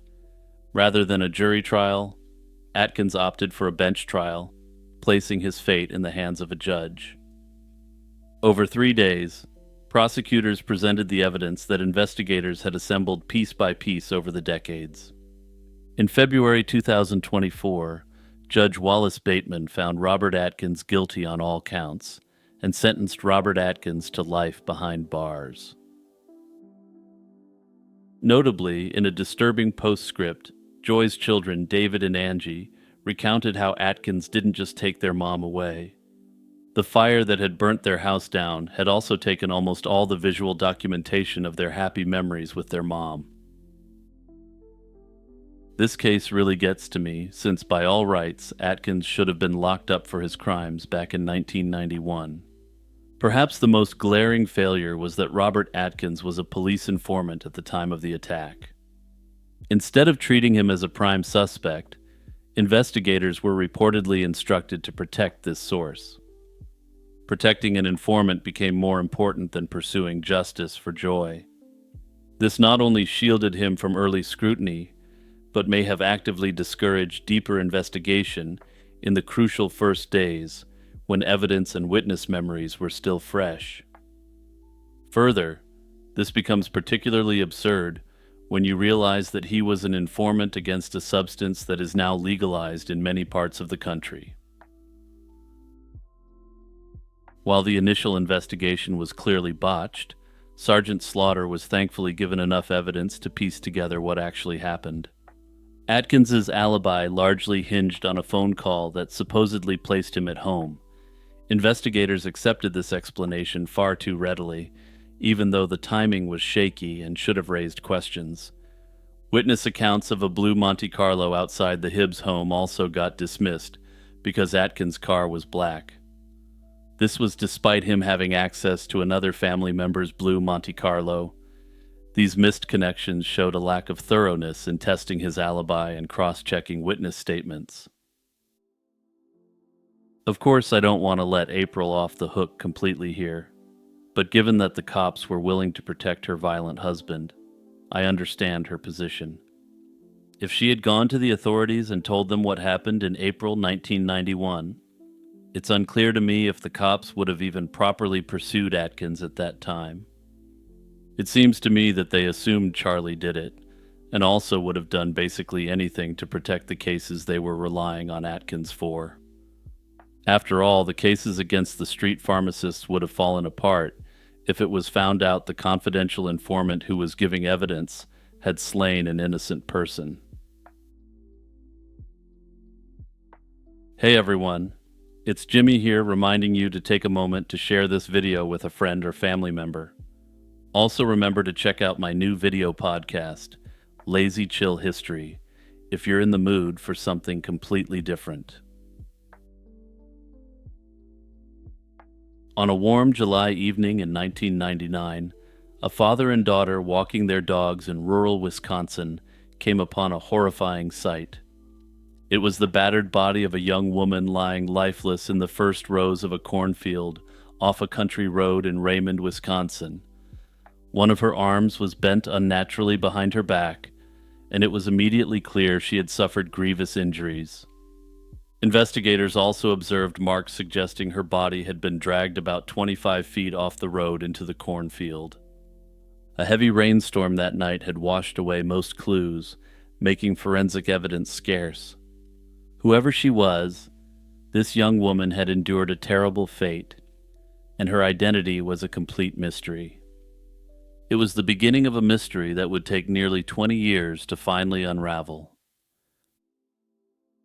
Forensic examiners cataloged a horrifying list of injuries. The young woman was malnourished and showed signs that she had been subjected to cruelty on a long-term scale. With no identification on the body and no immediate matches to missing persons reports, the victim remained a Jane Doe. The local community refused to let her memory fade, and in October 1999, a funeral was held for the unnamed young woman, and more than 50 people attended to pay their respects. It was a promise that although her name was unknown, she would not be forgotten anytime soon. Detectives spent years chasing leads in vain. Composite sketches and facial reconstructions of the Jane Doe were circulated, but no one recognized her. Police theorized that she might have been a runaway, or perhaps from out of the area, which could explain why no missing persons report matched her. They compared her DNA and dental data against numerous missing women, but every lead was ruled out. In 2013, hoping for a breakthrough, investigators had the Jane Doe's remains exhumed for advanced forensic testing. Isotope analysis of her hair and bones suggested she may have spent her life in a far-off region such as Alaska, Montana, or Western Canada. It was an intriguing clue, but not enough to pinpoint her identity. Nearly 2 decades later, in late 2019, the cold case heated up dramatically. On September 23, 2019, Racine County investigators received a tip that a woman named Linda Sue LaRoche was bragging about a crime she committed a couple decades back. LaRoche, they learned, was a former nurse who had lived in the northwest suburbs of Chicago in the late 1990s. Within weeks of this tip, investigators gathered enough evidence to obtain an arrest warrant. On November 5th, 2019, police in Cape Coral, Florida, where LaRoche had moved, arrested her in connection with the Jane Doe case. LaRoche's arrest was a turning point. After 2 decades, authorities finally had a suspect and a chance to give the Jane Doe her name back. Acting on the new lead, investigators soon uncovered the identity of their Jane Doe. The tip about LaRoche led police to a long-forgotten missing person, a 23-year-old woman from McHenry, Illinois, named Peggy Lynn Johnson. Peggy had never been officially reported missing. In fact, the only public notice of her disappearance was a small personal ad her aunt placed in a local newspaper in late 1999, pleading for Peggy to contact her family. By comparing DNA from Peggy's relatives to the Jane Doe, authorities confirmed that the unidentified victim was indeed Peggy Lynn Johnson. With the case cracked, investigators pieced together the tragic story of how Peggy came to live with LaRoche and what she endured. Peggy was a kind but naive and cognitively impaired young woman who became homeless at 18 after her mother's passing in 1994. That year, seeking help, she visited a medical clinic in McHenry where LaRoche worked as a nurse. LaRoche offered to take Peggy in, giving her a place to live in exchange for serving as a housekeeper and nanny for the LaRoche family. Grateful and with nowhere else to go, Peggy agreed. She lived under LaRoche's roof for the next 5 years, but tragically, multiple witnesses later revealed that Peggy suffered horrific mistreatment during that time. LaRoche's own children recalled their mother screaming at Peggy and even forcing her to sleep in a crawl space under the house instead of a bedroom. In custody, Linda LaRoche tried to explain Peggy's passing, but her story shifted and crumbled under scrutiny. At first, LaRoche claimed she had simply left Peggy at a gas station, saying she turned the young woman over to her grandmother at a payphone booth in 1999. This was quickly disproven when that relative told police she never saw Peggy or LaRoche that day. Confronted with the lie, LaRoche then admitted she had driven Peggy to rural Wisconsin and abandoned her by the roadside, insisting that Peggy was alive at the time. She also claimed that Peggy wasn't injured at all at the time of the drop-off. Investigators knew this account did not align with the autopsy, which showed Peggy's severe, untreated injuries. Further testimony illuminated what likely happened on Peggy's final day. LaRoche's ex-husband recounted that he came home one day in July 1999 to find Peggy lying on the floor unresponsive. LaRoche told him Peggy had taken too many pills and instructed him to take their children out of the house for ice cream. He complied, and when he returned later, Peggy was gone. In reality, toxicology tests found no trace of pharmaceuticals of any type in Peggy's body. The arrest of Linda LaRoche marked the beginning of the end for this decades-old mystery. In March 2022, a jury in Racine County deliberated over the evidence and found LaRoche guilty of Peggy Johnson's slaying and of hiding her corpse. She was later sentenced to life in prison, with no possibility of parole. With the case solved, Peggy Lynn Johnson finally received a degree of the dignity she deserved in life. Her remains, once buried under the Jane Doe headstone, were exhumed and reburied in Illinois next to her mother's grave, thanks to donations from her adoptive community. Now her tombstone bears her real name, and the evils of Linda LaRoche will forever be known to the world. In a somewhat cruel twist of fate, Linda LaRoche is receiving much better treatment in prison than Peggy ever received living in Linda's home. Of course, I'm not advocating for Linda to receive the treatment Peggy received, but damn, this case really pisses me off. In the pre-dawn chill of Thanksgiving weekend 2011, Firefighters extinguished a car engulfed in flames behind a quiet Detroit alley, only to make a horrifying discovery.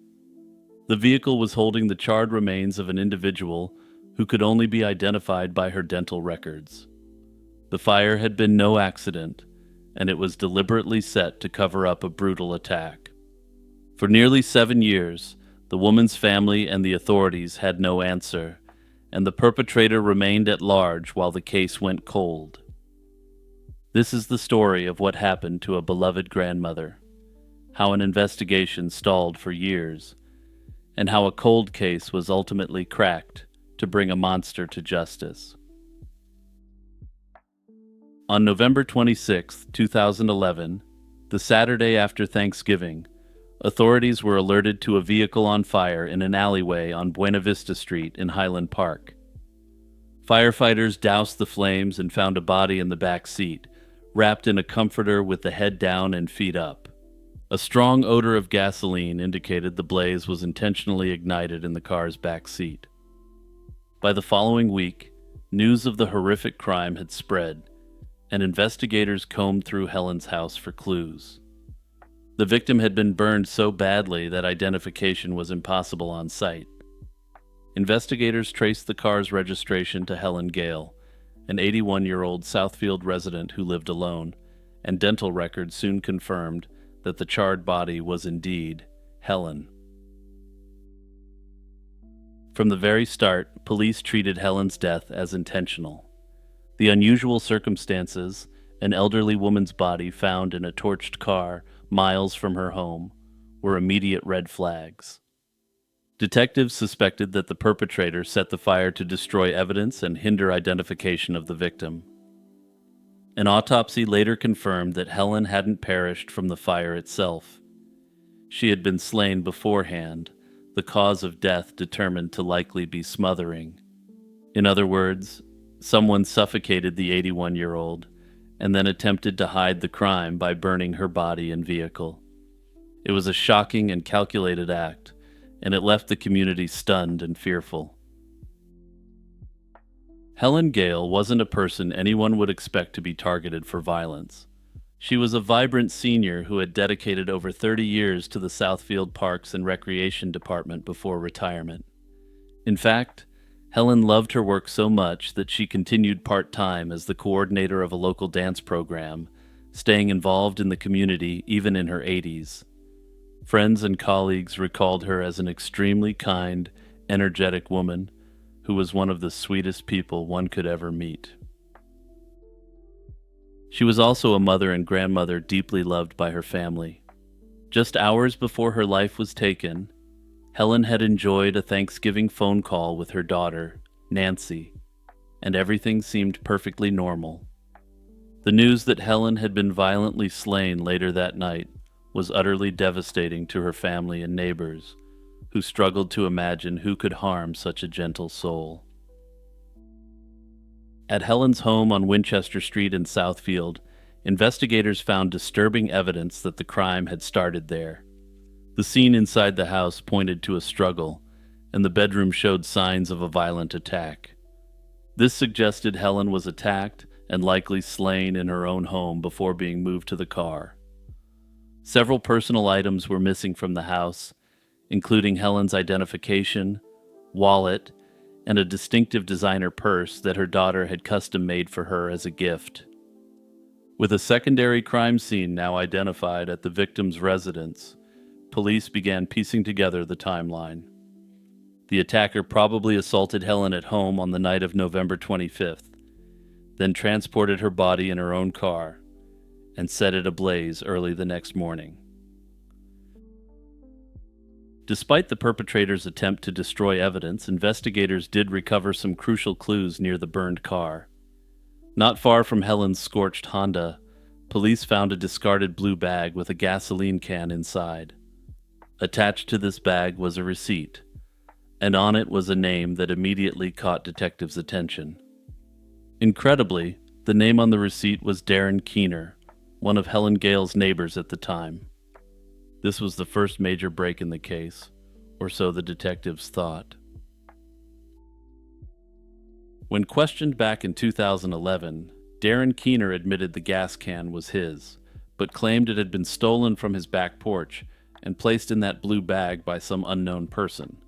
Police found this story highly dubious, but did view it as a potential possibility. Keener was the obvious suspect, but the evidence back in 2011 was too thin to charge him, and at any rate, he seemed to be very helpful and cooperative.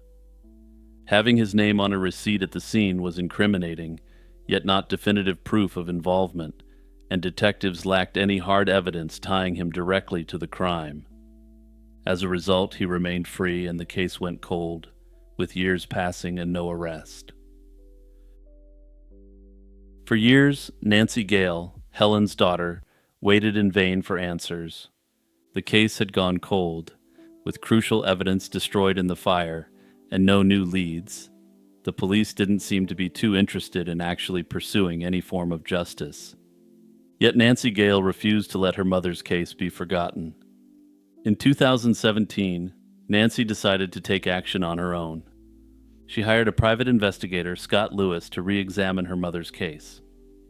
Lewis was a former investigative journalist who had both connections within the police department and could also be a thorn in their sides as well.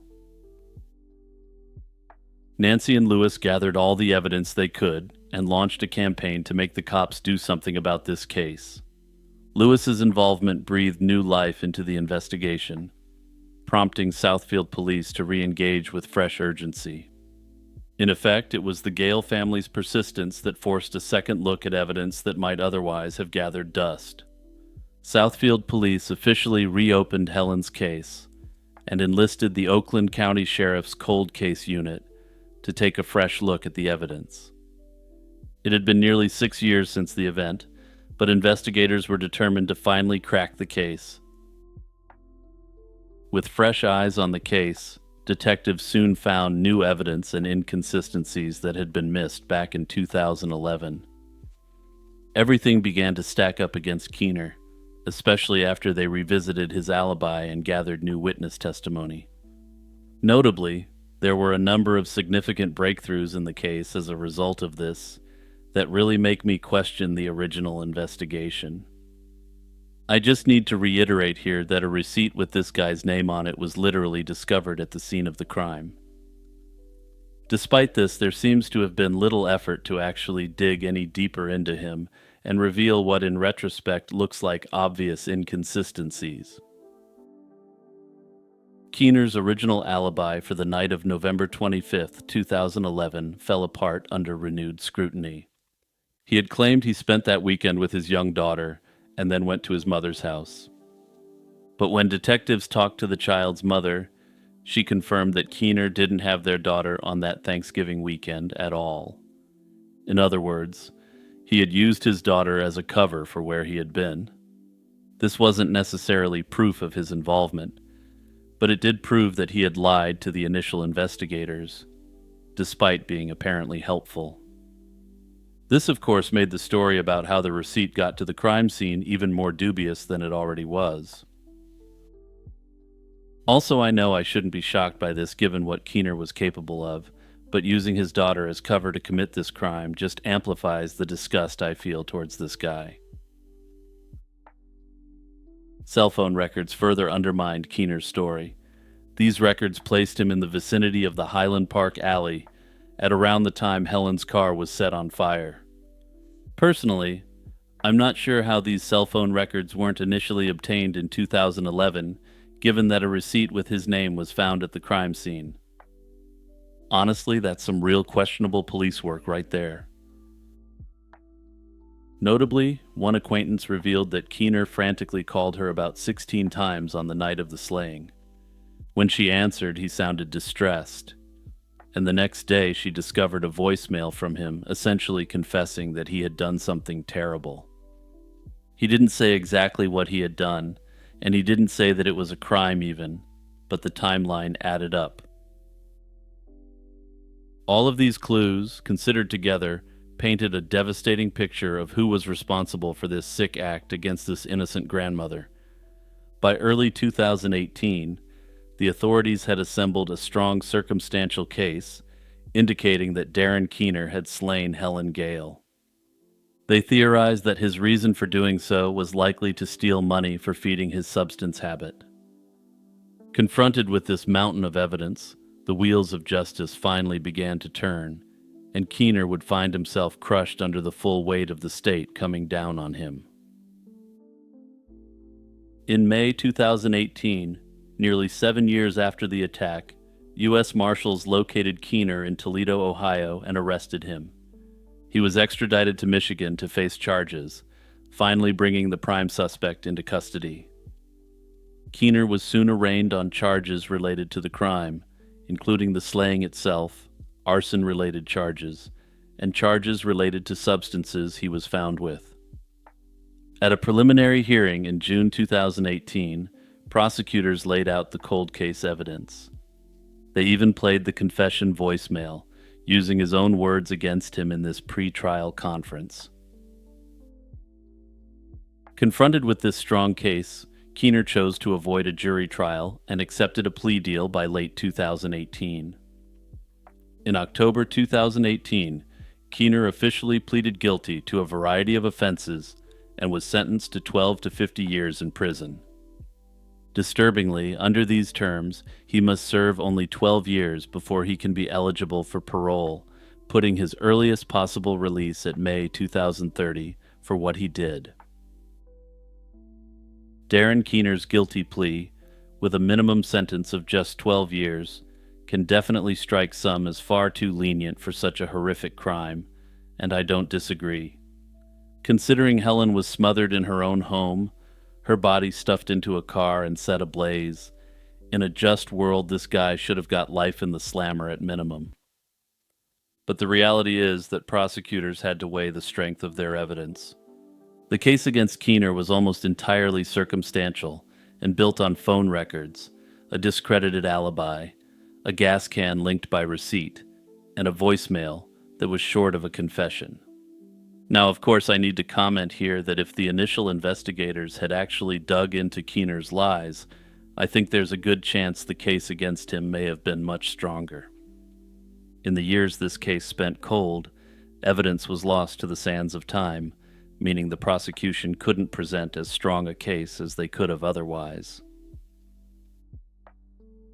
While these pieces combined to create a convincing picture, they weren't as definitive as DNA or direct eyewitness testimony. Prosecutors only get one chance to put a defendant on trial for a crime such as this. If they went for a first-degree charge and lost, there'd be no second attempt, and Keener would have simply walked free, and there's nothing anyone could have done. The plea deal, though unsatisfying, ensured a conviction and prison time, rather than risking an acquittal. In this light, the outcome reflects the delicate balance of the legal system. It's about securing accountability within the constraints of available evidence. However, given the heinous nature of the crime, I suspect that he may end up serving something closer to the full sentence. Hey everyone, it's Jimmy here reminding you to take a moment to share this video with a friend or family member. Sharing my videos is one of the best ways to help my channel grow and ensure the content keeps flowing. As the late afternoon sun cast long shadows on a quiet Florida street in the sleepy Gulf Coast town of Punta Gorda, two teenagers stepped off their school bus. They expected to find their older sister at home, but instead, on October 1st, 2001, Tara Sidarovich's siblings walked into an eerie scene inside their house. The front door was left ajar, the television was still playing, and 19-year-old Tara's car sat in the driveway with her purse still inside. Tara herself was nowhere to be found, and muddy footprints were tracked across the floor. These prints matched none of her family members and hinted that a stranger had been in the home and that something had gone terribly wrong. There were no signs of forced entry, suggesting that Tara had willingly opened the door to whoever came by that day. Tara Sidarovich was a lively, responsible teenager who had her whole life ahead of her. She worked at a local jewelry store and was adored by friends and family, and she was looking forward to a bright future. It was unthinkable that she would simply disappear on her own. As her loved one's concern grew by the hour, police initially approached the case like a typical missing person situation, hopeful that Tara might turn up safe and sound. For a short time, investigators entertained the possibility that the 19-year-old had voluntarily gone somewhere without telling anyone. Tara had even mentioned plans to pick up her paycheck from work that day, which suggested she fully intended to return home later. But as hours turned into days with no sign of her, that optimism faded, and the cops started to take the case seriously. In the days and weeks after Tara vanished, a massive search effort engulfed the community. Charlotte County deputies combed through woods and fields with sniffer dogs, and volunteers set up search parties, yet no trace of Tara turned up. Investigators did discover one puzzling clue inside the house. Some of Tara's jewelry was missing. This supported a theory that a robbery had occurred, and perhaps Tara had interrupted a burglary in progress, and the intruders harmed her when she confronted them. After 9 agonizing months of uncertainty, the mystery took a tragic turn. In July 2002, about 10 miles from Tara's home, investigators found a hastily buried grave in a wooded area off Burnt Store Road. Inside, they discovered skeletal human remains that forensic tests soon confirmed to be Tara Sidarovich. An autopsy determined that she had died from blunt force trauma to her ribs. Despite recovering Tara's remains and a flurry of investigative activity, authorities struggled to pin down a suspect in 2002. They interviewed friends, neighbors, and anyone who might know something, but no one had a motive for doing this to the good-natured young woman. There was little physical evidence to go on, and even public pleas for help brought no breakthroughs. Early on, suspicion had swirled around 2 men who were among the last to see Tara alive. These were 34-year-old Philip Barr, a septic tank repairman, and his 30-year-old employee, David McManus. The pair had visited Tara's house around midday on October 1st under the pretense of fixing a plumbing problem, but at the time detectives had no proof tying them to the crime, so they remained free and apparently in the clear. By 2007, 6 long years had passed since Tara's slaying, with no arrests, and the trail had gone ice cold. That year, a newly elected sheriff in Charlotte County put fresh focus on cold cases, and Tara's unsolved slaying was at the top of the list. A team of veteran detectives re-examined every detail and re-interviewed witnesses. They zeroed back in on Philip Barr and David McManus, suspecting that the passage of time might persuade someone to talk. Their hunch was right, and an unexpected tip from a jailhouse snitch would soon blow the case wide open. A man named Michael Artell, who had once shared a jail cell with Philip Barr, contacted authorities in 2007 with alarming information. Artell told detectives that Barr had spoken about being involved in a slaying of someone who fit Tara's description. Notably, Barr was in jail at the time on a check fraud offense, a twist of fate that put him in Artell's path and ultimately helped crack the case. Artell recognized the story from a true crime TV segment about Tara's disappearance and realized he might know who was responsible. His bombshell tip gave investigators the lead they desperately needed after years of dead ends. It was the first significant break in the case in a long time, and detectives wasted no time chasing it down. With this new information in hand, detectives dug deeper into Barr and McManus's lives. What they found was a web of circumstantial evidence that suddenly clicked into place. Multiple witnesses had reported seeing a truck belonging to Barr near Tara's home around the time she went missing. One Charlotte County officer even remembered spotting Barr frantically scrubbing out the interior of that truck less than a day after Tara vanished. Then came the most disturbing revelation. Barr's ex-girlfriend revealed that on the afternoon of the attack, she saw him loading a large bundle into his truck. When she pressed him, Barr claimed the bundle was actually just a hog. Armed with these witness accounts and the earlier clues, authorities were finally ready to act.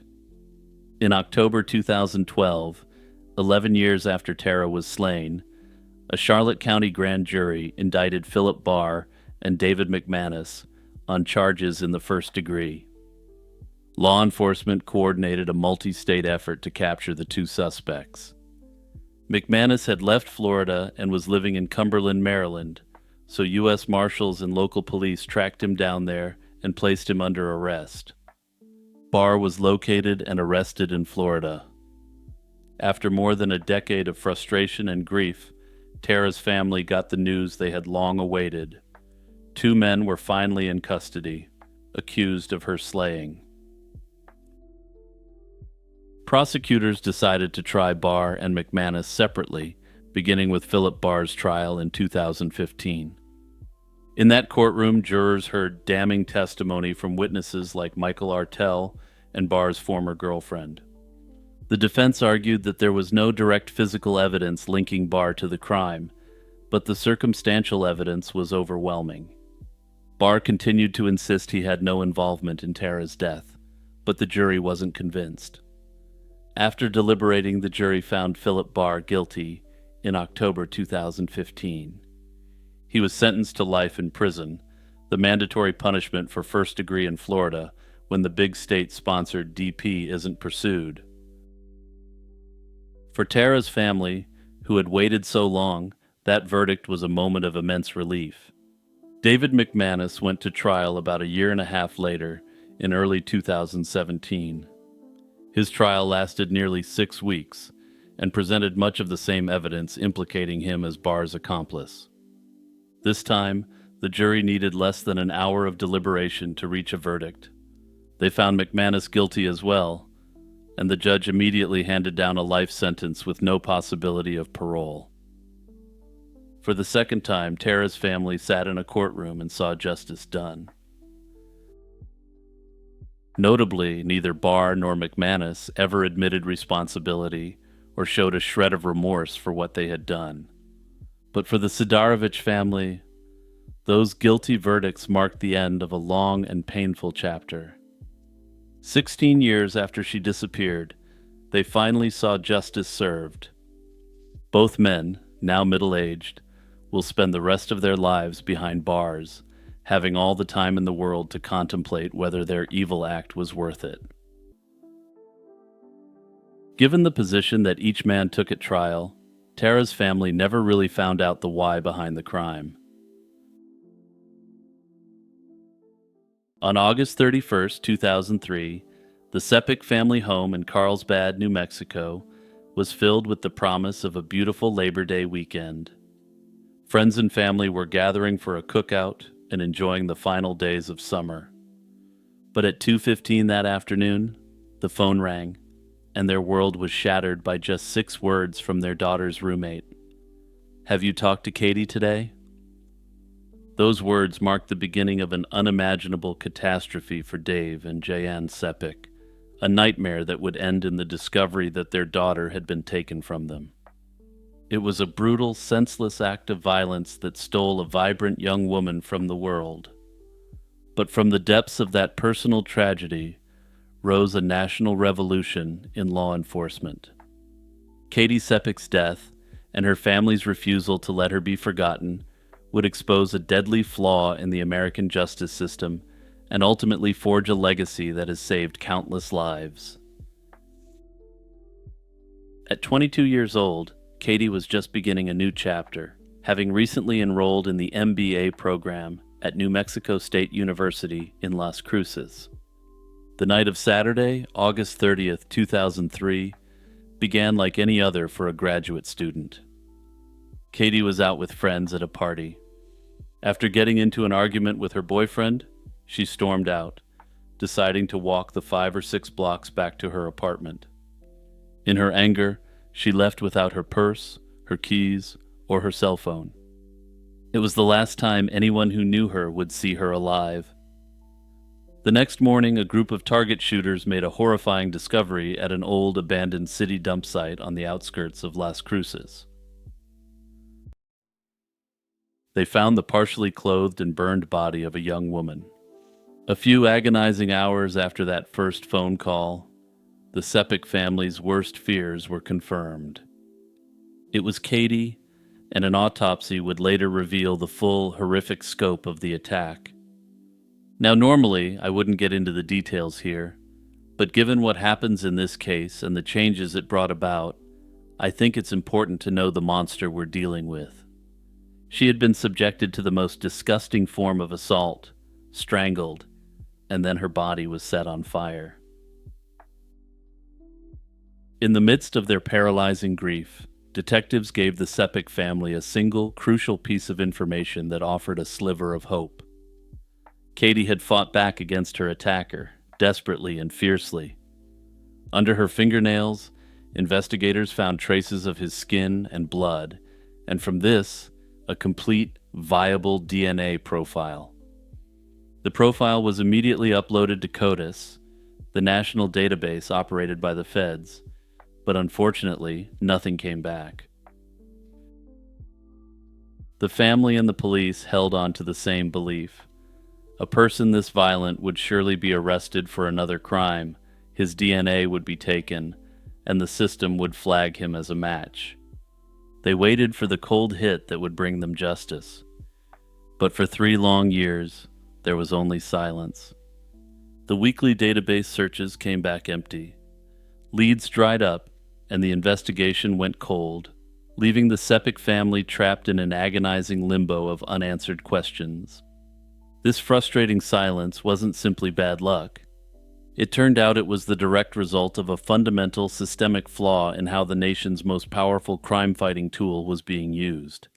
The CODIS database, which held millions of DNA records, was tragically incomplete.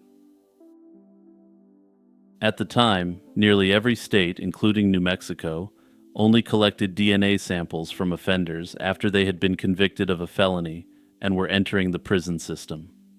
This created a dangerous and often lengthy gap. A violent criminal could be arrested for multiple serious crimes, but as long as they weren't convicted and incarcerated, their DNA would never be entered into the system. Simply put, someone who committed one of the worst crimes imaginable could get bail because their DNA wasn't yet logged in the national database. Katie's case would become the prime exhibit of this deadly loophole. The most painful irony of the Katie Sepik case is that the perpetrator was in police custody just months after her slaying. In November 2003, a man named Gabriel Avila was arrested for aggravated burglary in New Mexico. The man whose DNA was under Katie's fingernails was clapped in cuffs, yet he remained completely invisible to her investigators. Because the law only required DNA collection upon conviction, no sample was taken from the perp at the time of his arrest. He was eventually released on bond and remained free for another 18 months before finally being convicted and sent to prison for that burglary in November 2004. This fact would later haunt Katie's parents and fuel their crusade for wider justice. And there's a particularly haunting quote from Katie's mother that, honestly, I wish I could read verbatim, but this platform wouldn't allow it, and I don't want to diminish its impact. Basically, though, her mom asked lawmakers how many other young women he committed horrific assaults against in the 18 months he was out. Finally, in December 2006, more than 3 years after Katie was slain, the system worked as it was designed to, but only after an agonizing delay. As a convicted felon now serving time in the New Mexico correction system, Gabriel Avila was required to submit a DNA sample. His profile was processed and uploaded to CODIS. Almost immediately, the system lit up and matched the genetic information found under Katie's fingernails. Armed with the irrefutable match, detectives confronted Avila in prison. The genetic evidence was just the beginning. They had also found other incriminating items, including a diamond ring Katie had been wearing inside his truck and tire tracks near her body that were a match to his vehicle. Faced with this mountain of evidence, Avila confessed to everything. The prosecutor on the case was the district attorney for Donna Ana County, a woman named Susana Martinez. With the DP still a legal option in New Mexico, she used it as a powerful bargaining chip. To avoid a trial and the potential to receive that big state-sponsored DP, Gabriel Avila pleaded guilty to absolutely everything. Combined with his previous 9-year sentence for burglary, he was sentenced to serve almost 80 years in prison at minimum. Notably, this district attorney would later become the governor of New Mexico and would also play a major role in turning this tragedy into something that would save so many lives.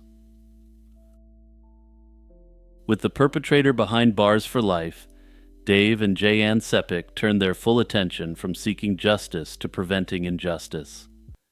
They dove into researching the law and fully grasped the conviction versus arrest loophole that had allowed their daughter's predator to remain free. They realized that if law enforcement collected DNA upon felony arrest, treating it just like a modern fingerprint, it could change everything. It could solve cold cases sooner, exonerate innocent people who were wrongly accused, and take violent repeat offenders off the streets before they could claim more victims. The family became tireless advocates, sharing their story in the halls of the New Mexico State Legislature, and by the end of 2006, their efforts paid off. The state passed the first Katie's Law, which mandated DNA collection for arrests involving a specific subset of violent felonies. The law's impact was both immediate and stunning, and less than 2 hours later, a man was arrested for a robbery and found to have committed a double slaying. In 2011, with the help of that former prosecutor turned governor, Susana Martinez, this law was expanded out to include this requirement for all felony arrests. But the Sepiks weren't done yet, and they took their fight to the nation's capital and to state houses across America. Their powerful story, backed by the clear data of success from New Mexico, created a groundswell of support. In 2012, Congress passed the federal Katie Sepik Enhanced DNA Collection Act, which provided grant funding to incentivize other states to adopt similar laws. The movement had significant critics, and the constitutional debate eventually reached the nation's highest court. In 2013, the U.S. Supreme Court held that the law was constitutional for a serious offense and was a normal police booking procedure, much like a fingerprint or a photograph. As of now, these laws have been passed in 25 states, with new states joining the movement routinely and catching numerous offenders this way. Sadly, of course, none of this brings Katie herself back or makes the pain any less real to her family. However, her memory lives on in the innumerable lives that have been saved in her name. Hey everyone, it's Jimmy here, reminding you to take a moment to subscribe and hit the notification bell and turn on all notifications if you're enjoying my content.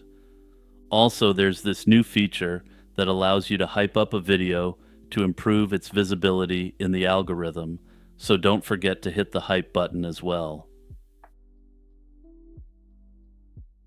On April 20th, 1989, a shocking scene unfolded in the quiet woods of rural Virginia. A local turkey hunter stumbled upon the body of 61-year-old Ethel Kidd, bound upright to a tree just a few miles from her home. Police had scoured those woods in the days following Ethel's disappearance, yet here she was now. This was evidence that the perpetrator had likely returned later to dump her body in an area that had already been searched, a brazen move seemingly meant to taunt investigators. Ethel had vanished 8 days prior, and the condition of her remains added another layer of horror. She had been indecently assaulted and strangled, yet her body showed almost no signs of decomposition, indicating she'd been stored somewhere cold in the interim. To the tight-knit community, it was unthinkable that such a heinous crime could happen in their backyard, and with a perpetrator bold enough to flaunt this evil. This gruesome discovery marked the start of a perplexing mystery that would take years to finally solve. And the shock twist that did solve it still has some people, namely myself, questioning what actually happened till this day. Ethel Kidd was a 61-year-old mother of 5 who had recently built a dream retirement home with her husband Gilbert in the rural community of Burr Hill, Virginia. She was a devoted wife, mother, and grandmother who truly loved the simple pleasures of country living. The area was about 70 miles outside of the nation's capital, offering a peaceful retreat not far from their children and grandchildren. Ethel's world revolved around her family, and she looked forward to spending her golden years doting on her grandchildren and enjoying the quiet life near her loved ones.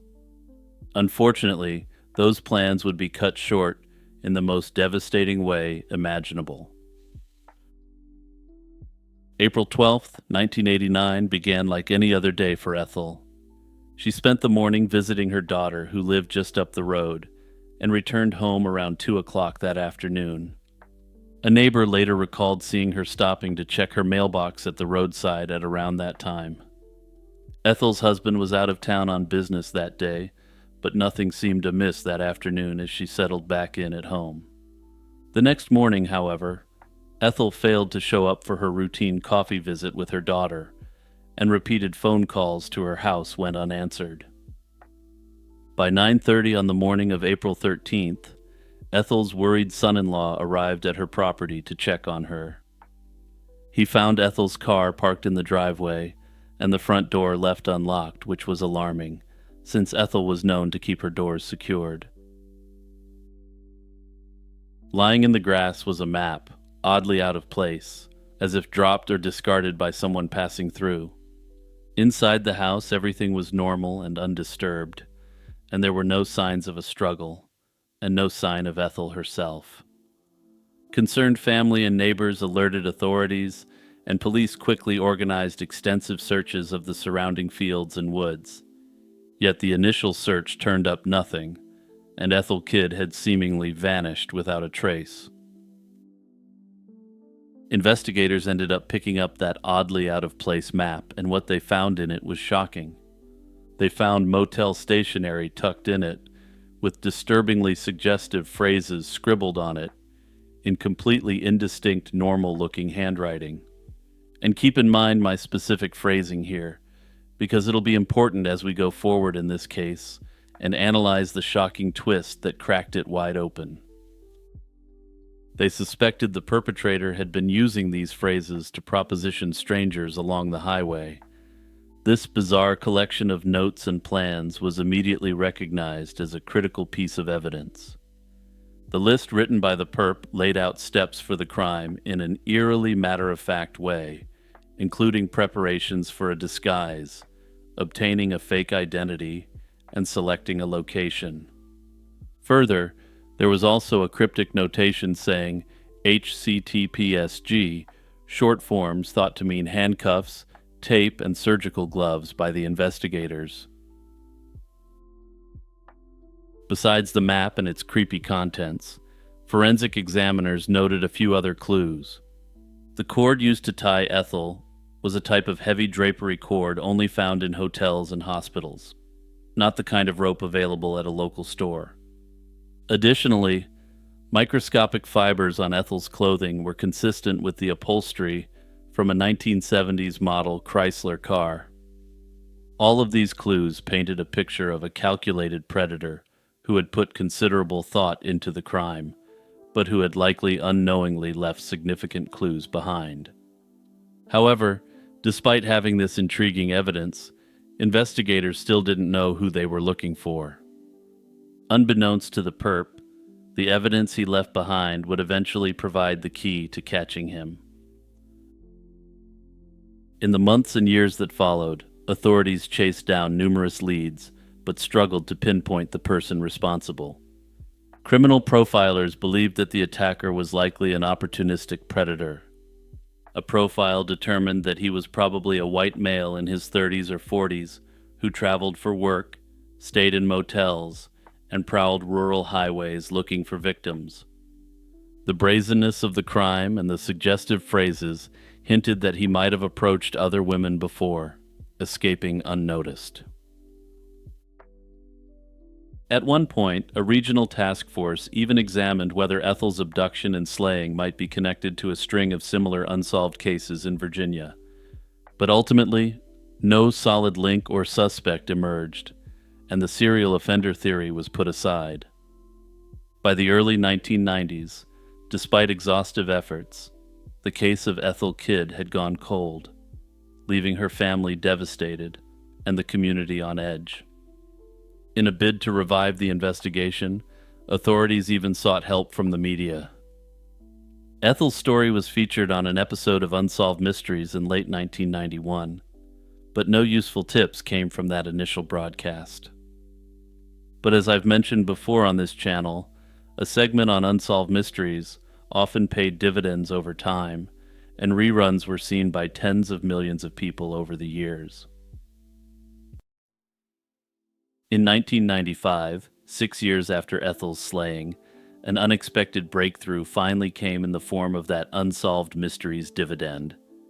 When the segment about the case re-aired on the Lifetime channel in 1995, one anonymous viewer noticed something startling.